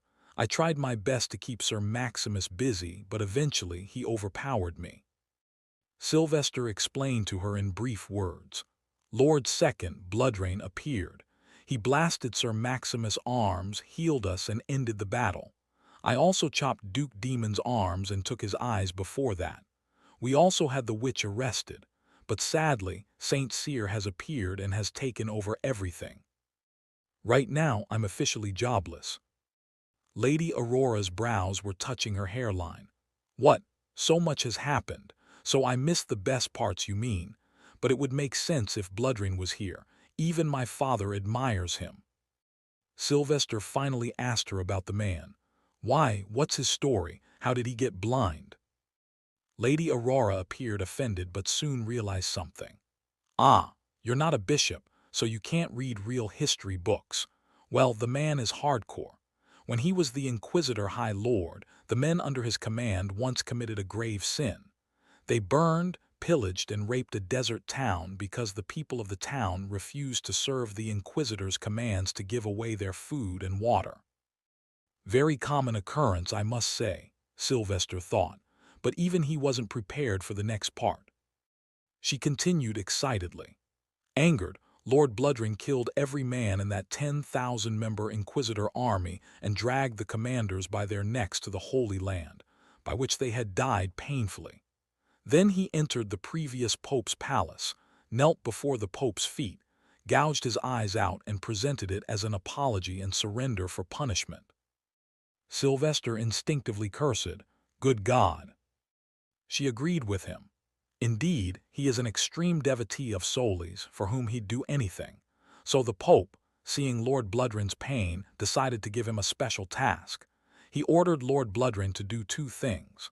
One, he was to ensure that Inquisitors never repeat their mistakes. Two, he was tasked with overseeing the conversion of desert cannibals and mountain tribes to the faith of Solis. No wonder I've never seen that man before in the Holy Land, Sylvester realized. But this was somewhat of an eye-opener too. He liked to believe that the Lord Inquisitor was not the only loyal believer in Solis among the Guardians. Like Bloodrain, he hoped that there were others too. So the man blinded himself and still went on to become the second Guardian. He's crazy, Sylvester mumbled in amazement. Lady Aurora nodded and stood up, yawning. He's yet another role model I follow, minus the blindness. Anyway, I'm starving, so I'll go find something to eat. Do you want something? Sylvester shook his head and walked out with her. I will be writing my official application for a clergy promotion. It's better to move fast, lest they forget my achievements. She agreed. They should make you a bishop easily. You've killed a bloody soul-eater, held against a grand wizard, and defeated an overwhelmingly bigger army with the minimum casualty. Most men can't achieve in their lifetime what you did in a few months. Sylvester crossed his fingers. Let's hope for the best then, see you later. But Lady Aurora suddenly pulled his arm and looked him in the eye. I'm asking this as your sister, so tell me the truth. Are we behind what happened in Green City? Sylvester took a long breath and patted her shoulder. Aurora, you know better than me that some things are better left unspoken. However, if you wish to know more, the Lord Inquisitor will be able to answer. She already deduced her answer from his reply. Sighing, she shook her head. Isabella, she's a good girl. She deserves some happiness, is all I feel. I just... Sylvester completed her words. Don't want her to live through what you did. A life full of hardships, pain, and sadness. Well, I'm sorry to say, as the new queen of Gracia Kingdom, she will have to bear that burden. Queen what? Isn't her elder brother the king? Sylvester started stepping back while answering her in riddles. Long gone is the time when lineage decided the king. Now we decide which side the throne shall swing, all to remove any liability for long-lasting tranquility. He turned around and left silently. Chapter 257, Price of Misunderstandings. Sylvester walked around the camp and looked for a place to sit and write his letter. The sun was nearly set, and the warm night was looming, but the twin moons were shining very bright, so it didn't seem as dark. The breeze was calm and soothing, and combined with the various small groups of the Inquisitors sitting together and singing, the night was very relaxing. Ah, what are you doing here alone? Sylvester soon found Elian sitting alone near the outskirts of the camp, where no particular noise reached. But the various insects played their music, which felt more relaxing. Sylvester joined the man, sitting beside him on the soft grass. He took out a parchment and started writing the application for a promotion, though he also talked with the tiger beastkin. "What's on your mind?" Elian kept staring at the moons with his big ferocious eyes, wondering where they are. Where they must be. They have fulfilled their destiny, Elian. However long or short it was, they spent their reserved time in this world. We can never know what's to come in our lives, my friend. Even I don't know anything. Who knows, I might just die from something tomorrow, or I might not even wake up from sleep. Life is very unpredictable, Sylvester replied and kept writing. What am I to do now, Lord Bard? I'm confused, Elian asked. Sylvester blurted in reply. Well, you can keep on living and waiting. One day you will die too when destiny sees it fit, but also know that it will never become easier just to forget your loved ones. Those memories will come to haunt you now and then. You can only accept them and live on. There was silence after that, as both men didn't speak anymore. Sylvester got busy writing about his heartfelt desire to become a bishop, so he could start focusing on his specialization in magic. He wrote down all his achievements in it as well. Lord Bard, Elian started again, have you lost someone too? At that, Sylvester's hand stopped and he looked up. A short burst of light flashed in his eyes as he remembered everything so vividly. Yes, someone significant to me was taken away by a terrible fate. To this day, I remember everything clearly. Anyway, why don't you join me, Elian? Become a priest under my team. I can definitely use your talents, and perhaps spread the word of Solis better among the beastkins. Will the Holy Land accept me? Elian asked. Sylvester didn't have a clear idea, but he shrugged. Why won't they? The faith of Solis does not tell one to differentiate between species. As long as you're a follower of Solis, nothing else matters. Elian looked at Sylvester seriously and asked, what will be expected from me? Nothing much. Just go on various assignments with me and help me complete them. You will be a part of my team, Sylvester explained. My work is usually investigative in nature. Won't it cause a problem for you? Even if the faith tells us not to discriminate, we know the true reality, Elian asked. Sylvester shrugged and continued to write. I have a necromancer in my team, Elian. A beastkin won't make much difference. Besides, if I truly want to change and influence the world, I need different people to understand different perspectives. Think about it, Elian. You have a few days to decide. I accept the offer, Elian blurted without waiting. If you're ready to take a leap of faith and add me to your team, then I have no reason to back down. You are perhaps the most decent man of faith I've known. I see no harm in working with you. Sylvester extended his palm. Welcome to the club then, Elian. And my cult, he didn't say that part out loud. Yeah. The Holy Land and the administration of the Gracia Kingdom were busy. The trial of the Duke and the witch was to be held, but it was more of torture than a trial. What they wanted was to know everything that there was about the two, especially the witch. Soon, King Harold Gracia, Inquisitor High Lord, and other senior cardinals from the Holy Land arrived at the Ironstone Duchy. All took testimonies of the Duke and the Duchess. The Duke confessed to knowing that his wife killed a few noble women. The witch also confessed, but she and the Duke both denied knowing any Sir Kenworth or going after the wives of Count Jartle or Raftel. They denied going after King Reveria's daughter too. The men from the church were fine with that and wanted to deal with the whole mess as fast as possible. So they set the dates of the private execution. The witch was to be burned and the Duke would be beheaded. Though Sylvester was interested in something, so he went to the dungeons of the castle and secretly hid behind the jail cell of the Duke. He wanted to hear the exchange between him and the current King Harold. It was cold and dark in the dungeons. But for Duke Demon, it all didn't matter, for his eyes had been taken. Even his arms were gone, which had truly broken him to the point that he didn't even try to plead to be let go. Look what you did to yourself. A new voice came as footsteps stopped before the castle's jail cell. Demon, Why did it have to come to this? Duke Demon replied in a sneering voice while he remained in his seat. Welcome, brother, enjoying my misery. You finally got what you wanted all this time. I will be beheaded tomorrow. Thud. King Harold sat down cross-legged. His voice cracked as he held the jail bars. What stupidity are you blabbering? I never wanted any harm to come to you, Demon. I loved you wholeheartedly. We're family, for God's sake. We have so many joyous memories as kids together. And if I wanted to harm you, my armies would have marched on this land long ago. Oh, really?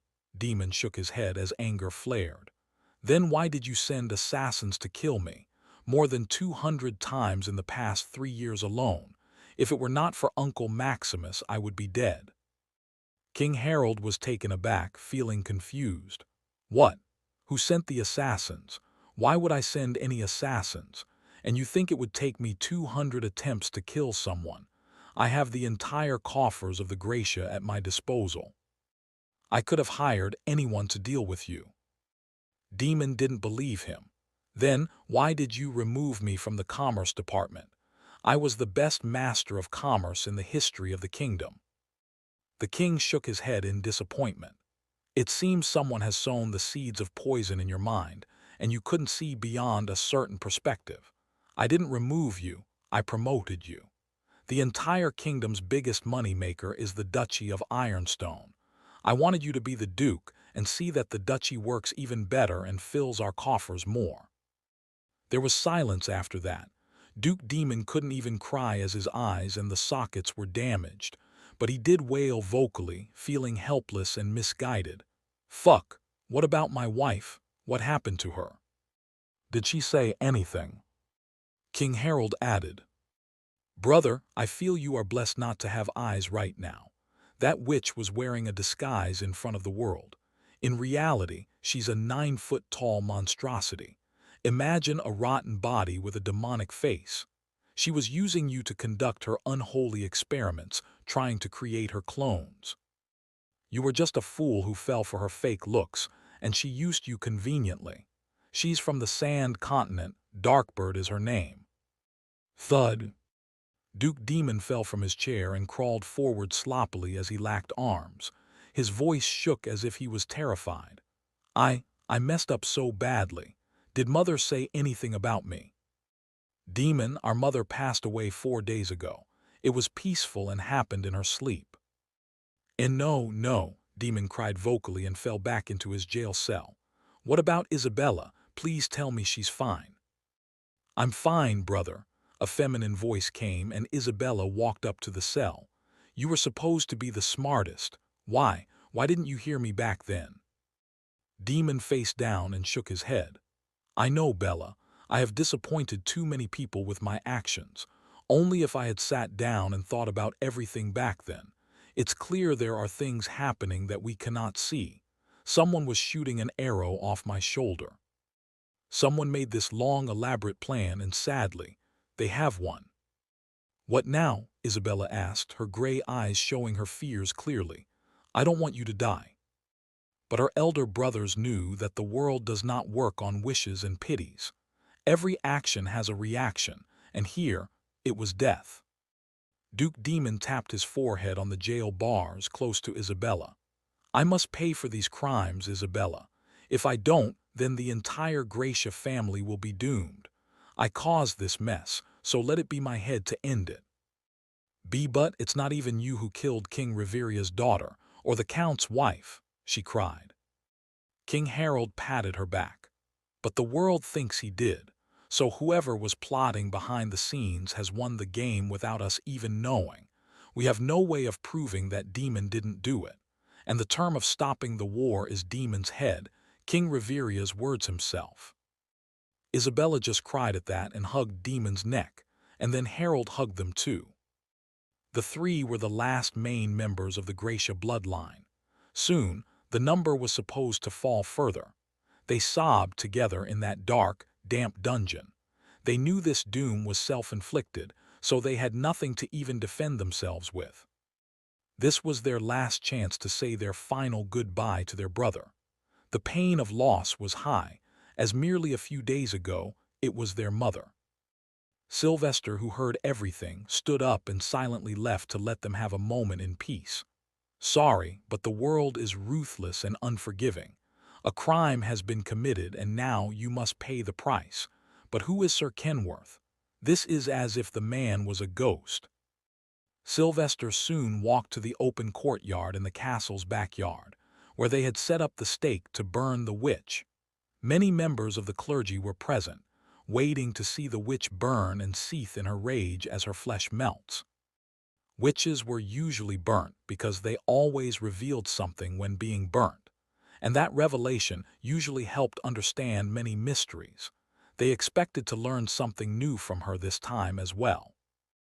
"Ah, Archpriest Sylvester, about time you came." St. Cyr greeted him expressionlessly. "I expected you to return, but don't worry about work. I will be taking the Duke's head to King Riveria and ending the war. You can rest." "This fucker, why is he lying now, testing me for what?" Chapter 258, The Great Revelation. Sylvester ran his mind at top speed to reply to St. Cyr. "I already have the support of Lady Aurora, Inquisitor High Lord and King Harold. There is no way possible for him to get any permission. Without Gracia family's nod, none can touch Demon's body. So, he's seeing if I back down."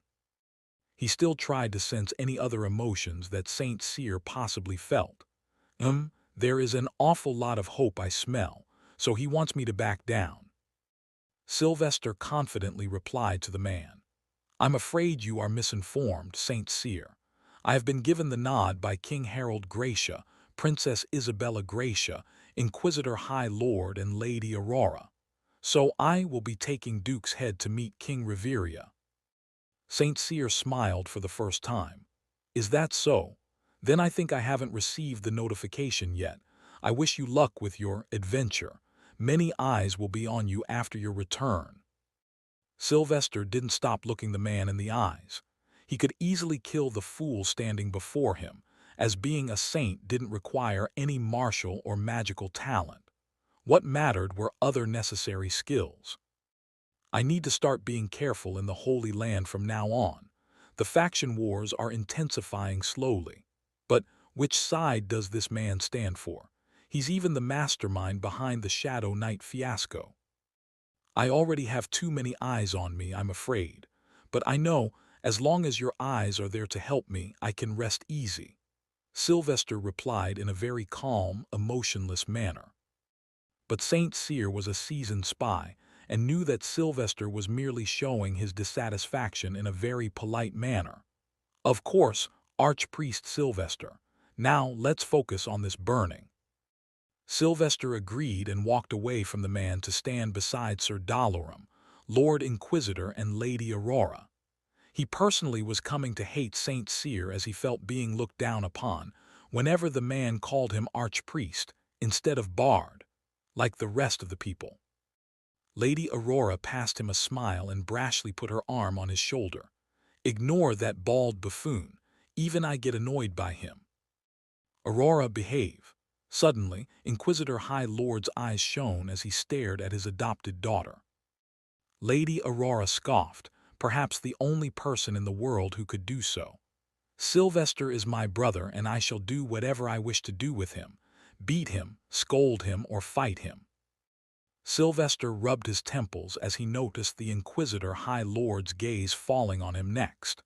Again, he felt the rage rising, and this was likely the rage of an overprotective father who didn't want his daughter to be near boys. Sylvester quickly cleared things up. "Sister Aurora, I hope you don't ruin my name with that loudmouth of yours someday." She chuckled and patted his back as she was shorter. "Don't worry, boy. Our little fights will just be among us. For the world, we'll be badass siblings."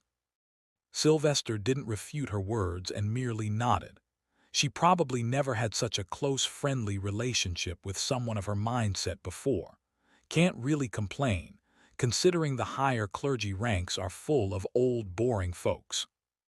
"What the?" Sylvester was alerted instantly as he heard a faint chuckle from the Inquisitor High Lord.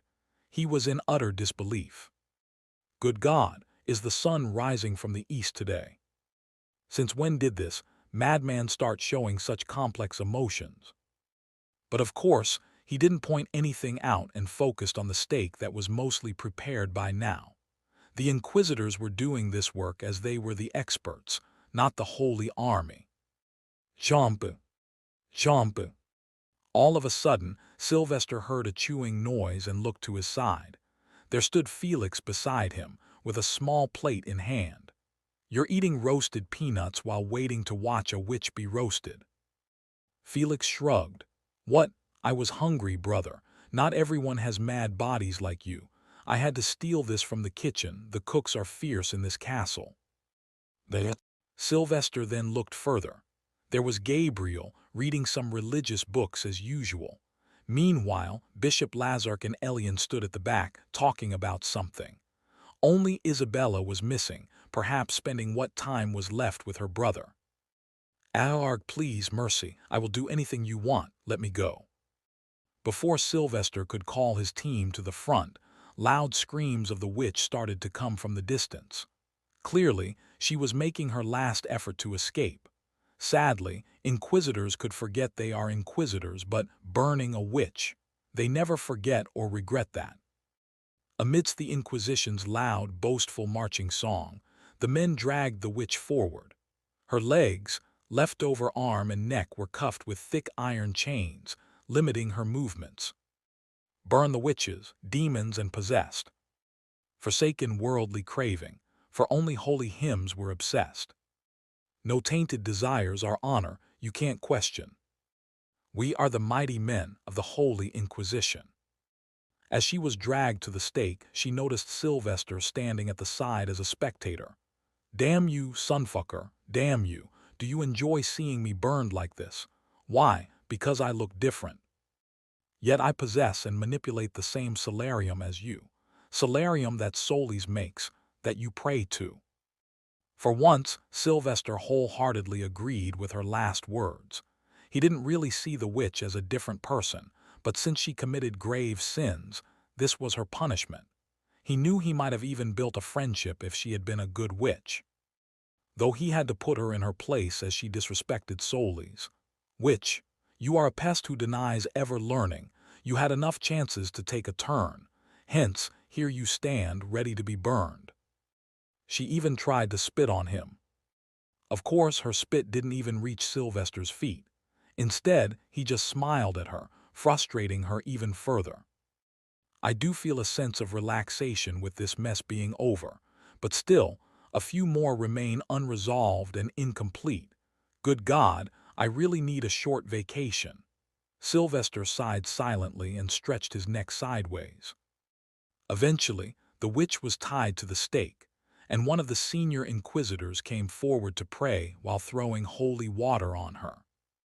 "Aarg, release me." She tried to free herself from the confines like a trapped animal. "O Lord of this world, let this soul rest in your arms. The wrong road it has taken, may you enlighten her path. Now we shall purge her sins with your fiery wrath. Amen." "Amen," everyone else repeated. With that, two inquisitors came forward with fire torches in their hands. They started putting fire all around her on the wooden logs. Of course, since it was a witch burning, they used special inquisitor techniques to stack the wood for maximum anguish to the witch. Slowly, the fire started to engulf the witch, but her screams had not started yet. She merely kept staring at Sylvester, possibly cursing him to God knows what. Sylvester smelled her emotions clearly: fury, sadness, fear, anxiety, and whatnot. I guess to her, what she did was normal since she was probably brought up that way. Whoosh! The Inquisitor wizard started using wind elemental magic to fan the flames and force them towards the stake in the center. "Ayeg, it hurts, please." Sylvester sighed, knowing very well that even when he becomes the Pope, he will likely never outlaw witch burning and torture. He knew very well that the dream of democracy was foolish in a world like this. He looked beside him, and it reaffirmed his mind after hearing the Inquisitor men talking. It's so sunny today, such a fine day of season of Solis. Indeed, my brother, it's a fine day to be burning a witch.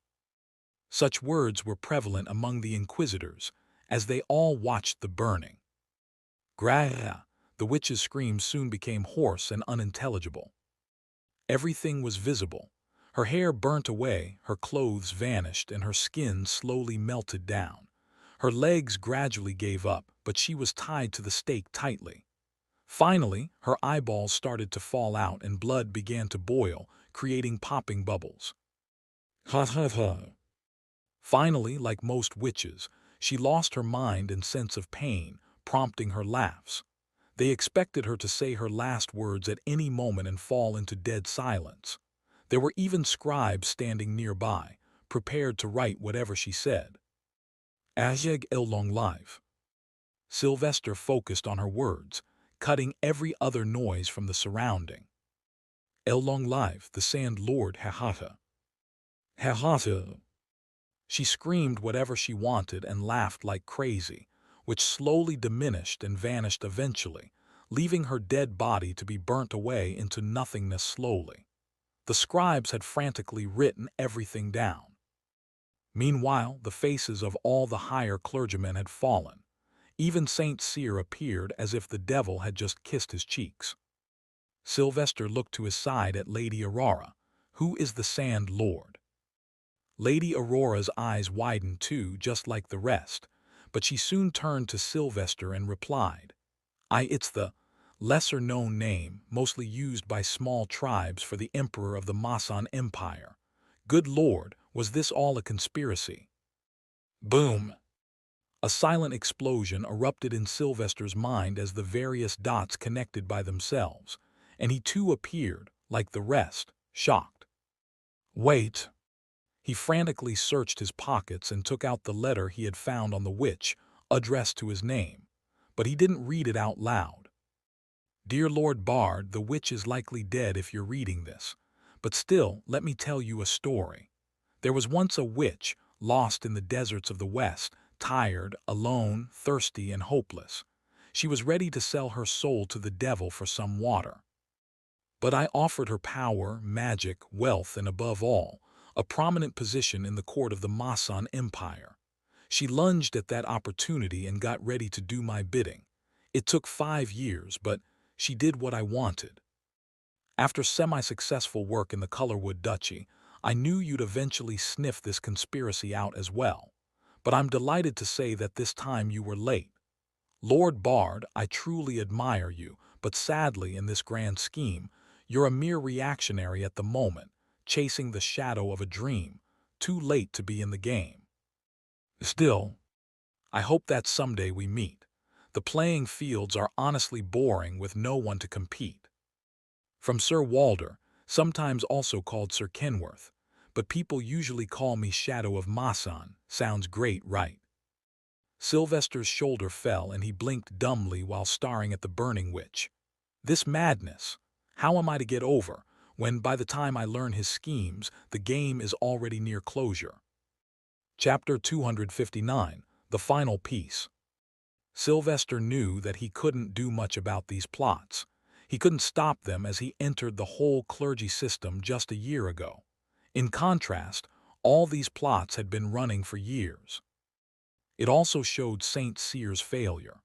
The fact that a spy could wreck the kingdom in the backyard of the Holy Land proved that the Holy Land had failed to keep a strict eye.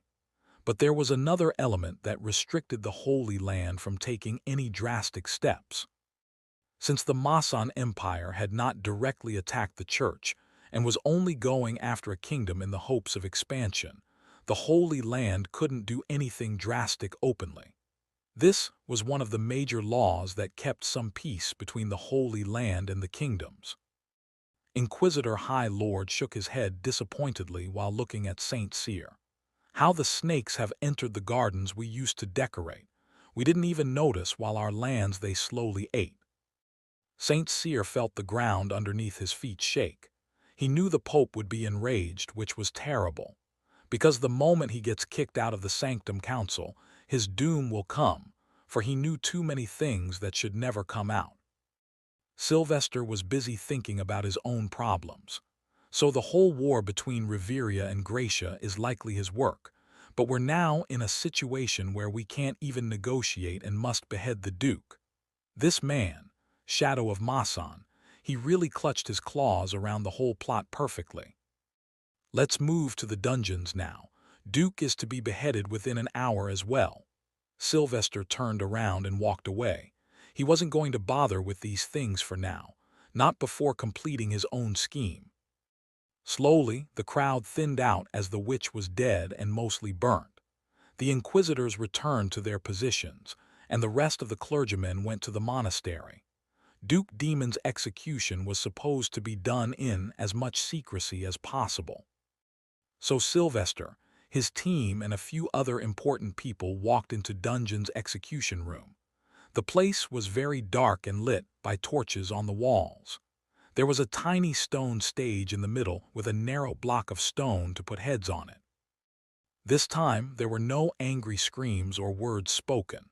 Instead, Duke Demon willingly came with the soldiers and walked towards the chopping block. He lacked eyes, so there was nothing to see, but the man kept repeating the same words again and again. "I apologize for my ignorance. I apologize for my ignorance. I ask for forgiveness. Let my neck be the end of it." That honestly made many clergymen feel uneasy, since they had learned by now from the witch's last words that the Duke and the entire Gracia kingdom was played like a pawn in a game by the Masan Empire. The Duke's only fault was not seeing through the lies, but the clergymen couldn't blame him either, as they had failed too. Sylvester sighed and walked forward and climbed the stage. He waved at the inquisitors responsible for beheading and whispered something in the ear of the Duke. Instantly, the Duke's mouth showed a smile as he nodded. "Thank you for telling me that, my lord. Please forgive me for my heretic activities. I was misguided and lost." Sylvester stepped back a little and raised his right palm to shine his light upon the sad man who had accepted his fate. He started to sing a hymn too, and the halo made every man and woman in the execution hall hold their heads low in respect to the blessing. With parents, we're also the children of the Lord. Children make mistakes, the fact can't be ignored. Sometimes small and sometimes grave. Yet one who accepts them is called the brave. So do not be afraid when eternal darkness comes. Fight so to the devil, your soul doesn't succumb. Just chant his name until your senses become numb. I assure you, there is always light after darkness. For the Lord's arms are full of warmth, they are harmless. The Duke's shoulders started shivering as Sylvester stopped singing and stepped back. The man was crying, but the lack of eyes and damaged eye region kept him from genuinely crying. Thud! He fell to his knees and let the inquisitors put his neck on the stone slab. But before the sword swung, he voiced one last time. "May my brother and sister live a happy life. May the Gracia kingdom flourish. May the holy light enlighten us all, Lord Bard. May you keep growing stronger. May you fill the world with joyous laughter. Good boy to all." Whoosh! Slash! Thud! The swing of the giant axe was fast and smooth. The inquisitor swung it masterfully, and the head fell in one strike. But a soft red cushion was waiting underneath to stop the head from rolling. The second inquisitor quickly came forward with a steel box, just big enough for the head to be placed inside. He lifted the head respectfully while chanting the name of the Lord and put it inside with the cushion. Then he locked it tightly and activated the ice runes on the box. As for the remaining body, it was to be burned according to the Gracia family and faith of Soli's ritual back in the Green City. A small remembrance stone was also to be made in the Gracia family's Garden of the Dead. But for Sylvester, the real test of his abilities was just beginning. He picked up the steel box and walked towards Lord Inquisitor. He wished to leave for Riviera immediately, as the deadline for the war was closing in very fast, but he still had to prepare everything as his schemes came to an end. "What did you say to make a dying man smile?" Lady Aurora asked him in whispers. Sylvester smiled back. I just told him I see Isabella as a little sister, and that Gracia family will not die out. How can you say that so surely? She inquired. Well, it at least made him die with a smile. That's all that matters. Let's move now. You are to come with me to meet King Riveria. He moved past her as this was not the best place to talk. Sylvester led his team out of the dungeons and arrived in a secluded room on the castle's ground floor. He then closed the door and spoke with everyone. I'm afraid all of this was a conspiracy, and I am 100% sure that the Masan Empire is likely behind many other messes that have been occurring recently. At this point, we must look at everything with doubt. Felix, send words to your elder brother and tell him about the Masan plot. It'll be a disaster if Sandwall County falls victim too. Sylvester ordered his friend. But what does Masan even want? Gabriel asked, as he was less of a politician and more of a religious man. It will be catastrophic even if they somehow take the East Saul. The divine desert is in between, and it'll be impossible to govern this region. Trade, Elian the tall and mighty beastkin tiger spoke. Masan lacks trade partners as of now. They likely wish to take the Gracia kingdom, as that would allow them to move freely across the Blood Sea, opening trade with Bisteria. Bishop Lazark glanced at the man in wonder. I thought we don't trade with the heathens. The Holy Land does not, but the kingdoms are allowed as it fills their coffers. As long as it's not war supplies, anything can be sold or bought, including expensive exotic slaves. Elian revealed. The man was, after all, a big-shot trader first and then a priest. Sylvester then added a few more insights. Masan is mostly desert. It's tough to support their large population with just their gold mines. They need arable land, and since the Warsong Kingdom is almost impossible to conquer, they have raised their eyes towards Gracia. Not to mention, the king is old, dying, and losing credibility, and the empire is crumbling slowly. He needs a big win to keep the empire intact. Lady Aurora agreed with him. True. The worst part is that they are using covert warfare to do things. The Holy Land cannot do anything openly. Not to mention, the people of Masan don't feel as close to the Holy Land either. Sure, they follow the same God and faith, but their rituals, methods, and lifestyles differ. The Masan Empire is also annoyed since their representation in the clergy of the Holy Land is very small.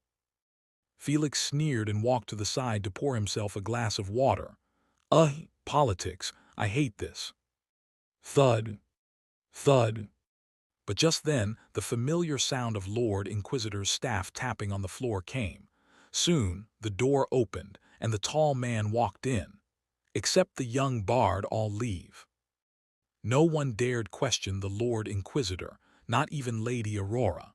They all silently walked out of the room and closed it, standing guard outside so no one could hear what was happening inside. However, they were also interested in it. In the room, Lord Inquisitor took out a small, finger-length vial and handed it to Sylvester. Ask no question of its origins, young bard. Only 5 people in the world know of this, all belong to our side. Use it wisely, for a single one of these can bankrupt an entire kingdom. Do not make me regret giving you this freedom. Sylvester held the vial with nothing visible in it carefully. He felt sweat on his back just thinking about its cost. I will not disappoint you, my lord. I know, the big man instantly replied. Be safe on the journey. Once this enters his body, he shall slowly wither like a dying flower in a week. Then when you return, perhaps we can talk about your great feats, about your rise to the ranks of clergy elites. Sylvester felt his heartbeat increase as he knew the benefits of being a bishop were immense. I shall leave for River City right away, Lord Inquisitor. Be careful. The Inquisitor High Lord warned him seriously. That man may have gone senile, but he's always brewing something. Considering his past animosities towards you, he may try something. If he does so, remind him to be careful of my staff's thumping. Remind him of my fire that can burn until there will remain nothing." Sylvester bowed his head respectfully. "I will, my lord." With that, Sylvester headed out. Finally, he had the last piece in his hand to end his long assignment, though this time one furry boy would be the most detrimental. Chapter 260, The River City. With the head of Duke Demon and the questionable vial, Sylvester prepared to head out to Riveria with Lady Aurora. They had also decided to use Lady Aurora's carriage since it was easily recognizable. But they were not taking any helpers with them. He couldn't risk having more eyes and ears on him, even if they were the Inquisitors with unquestionable worship towards him, because there was no telling who was a whisperer of the Saint Seer. "Sylvester, be careful, brother. Don't let that old fart walk over you," Felix said as he helped put some supplies in the carriage. Sylvester scoffed. "Oh, he won't be walking over anyone, that I'm sure of. You should also prepare to head back home as soon as I return. Release the Inquisitor army from the command as well. Also, oversee the release of our noble prisoners in return for money from their families." "Got it, boss," Felix jokingly saluted. "Sylvester." Just as Sylvester was finishing up, Isabella appeared. Her face seemed as glum as before, but she just ran up to him and hugged him tightly. "I'm going back to Green City. Thank you for clearing up my family's name and bringing light to the conspiracy. What happened in the end is depressing, but I don't blame you. I will also work hard and try to improve on what I learned here, and one day we'll fix the eyes." Sylvester patted the back of her head and hugged her back. It wasn't like they had any feelings for each other. He saw her as a naive child needing guidance, while he reckoned she saw him as an older, wiser brother. "I will see you later in Green City again, Isabella. For now, just pray that King Riveria doesn't do something stupid." She nodded and let him go. "I will pray." Sylvester then shared a glance with the rest. "Don't go easy. Always expect the unexpected to happen. That's the least we can do after facing all that we have. But if everything goes well, I will see you in 2 weeks." With that, he climbed up to sit in the Reinsman's seat with Lady Aurora. He did feel bad for not taking Sir Dalaram along, but he didn't want to put his life at risk. Sylvester whipped the horses, and soon they started moving. The sun was bright and winter had disappeared, so they didn't have to worry about keeping themselves protected. In fact, the wind hitting them felt soothing. "What was that?" Lady Aurora asked Sylvester all of a sudden. "What are you talking about?" "That hug." Sylvester grunted and his shoulders fell in exhaustion. "Come on, we're not having that talk. Isabella is just a naive little girl, that's how I see her. I'm not Felix." Lady Aurora chuckled and relaxed back into the seat, folding her arms behind her head. "I reckoned as much. The only thing young about you is your face. Rest is like an old man, though you still must have a type. For example, I like tall, strong men who know when to be serious and when to have fun." "Have you been with a man?" "No, never," she nearly shouted. "How can you say that? I'm a good girl, a faithful girl, but I can still have a type, right? What about you?" Sylvester sighed and looked at the sky. "I don't know. I only like one big fat blob of light in the sky. I'm a heliophil." Lady Aurora sighed and shook her head. "You're the most monk-like man I've met in my life.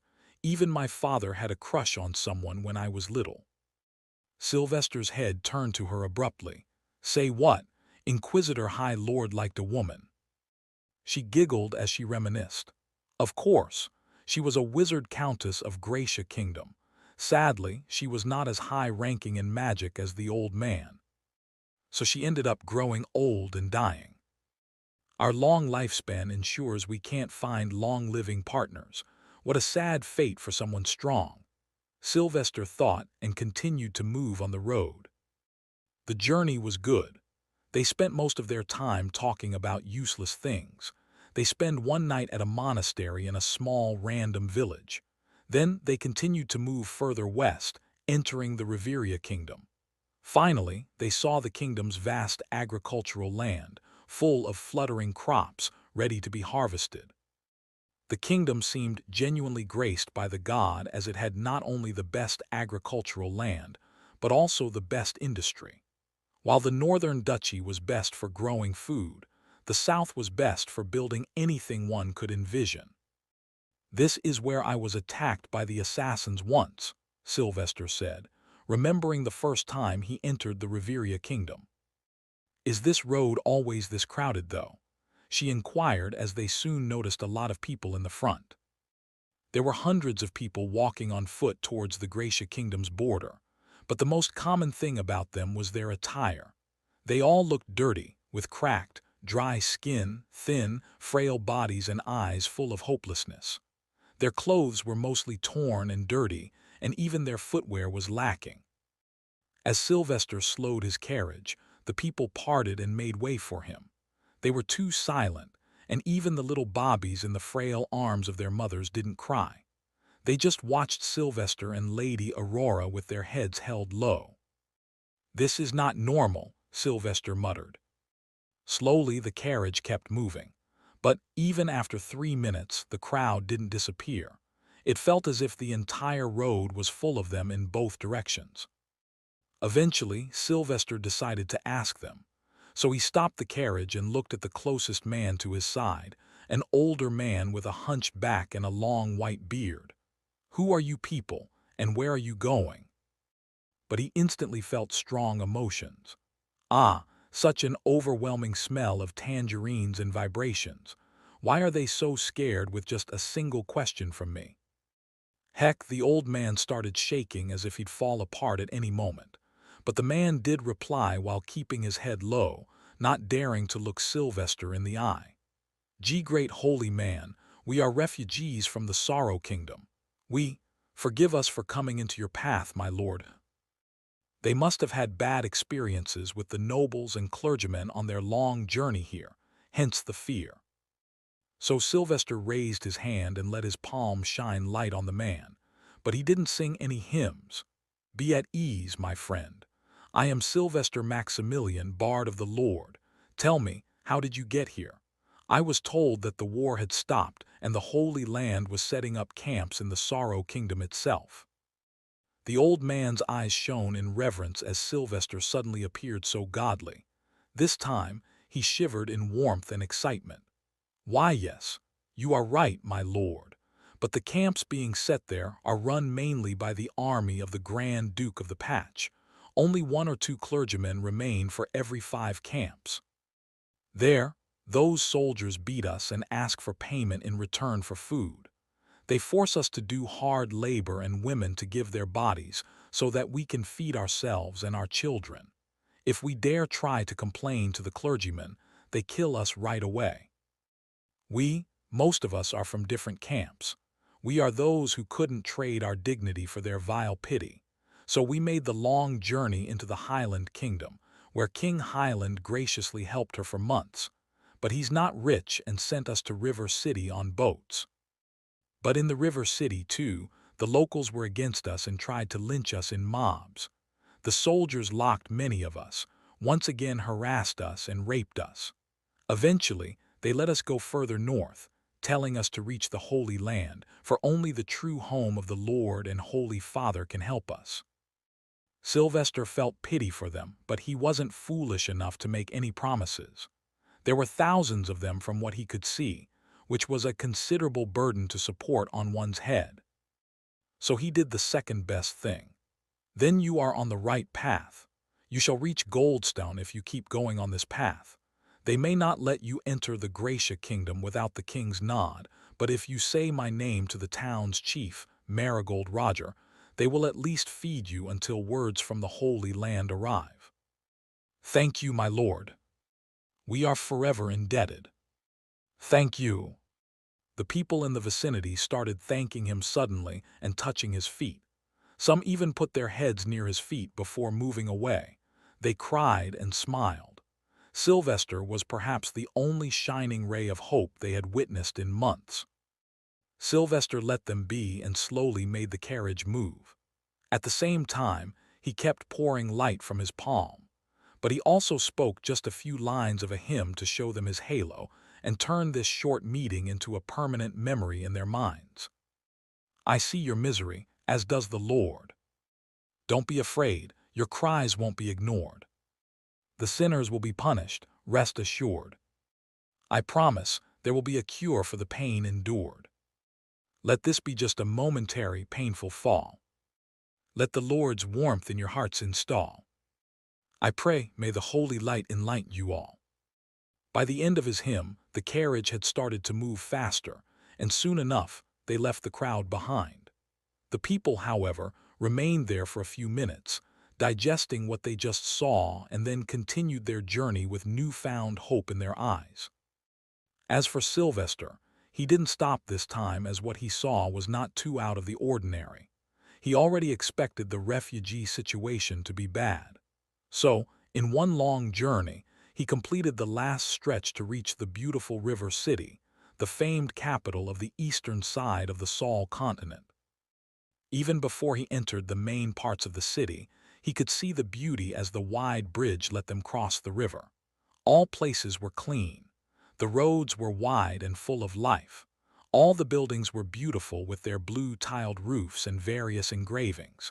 Even on the streets, there was a water fountain in the middle of every road intersection.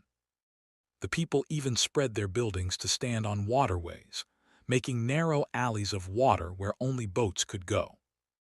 It was a strange yet beautiful city where prosperity could be seen everywhere. The same was the case with the giant castle at the other end of the city. Tall, mighty, majestic, and beautiful, it had tall walls and a deep moat around. The guards patrolled everything with utmost care. In fact, the walls were so high that Sylvester could only see the top of the towers inside. So he and Lady Aurora traversed through the crowded city and arrived at the front gates of the castle boundary wall. There, Sylvester revealed his name and showed the stamped document from Inquisitor High Lord St. Cyr and King Harold Gracia. "It's urgent," Sylvester added. But the guard instantly gave back the letter while staring at his face. "Apologies, Lord Bard, but the king is not in the city. Please come again tomorrow." Of course, Sylvester exploded internally in rage. These bloody bastards, they're lying. Why can't anything be normal with me?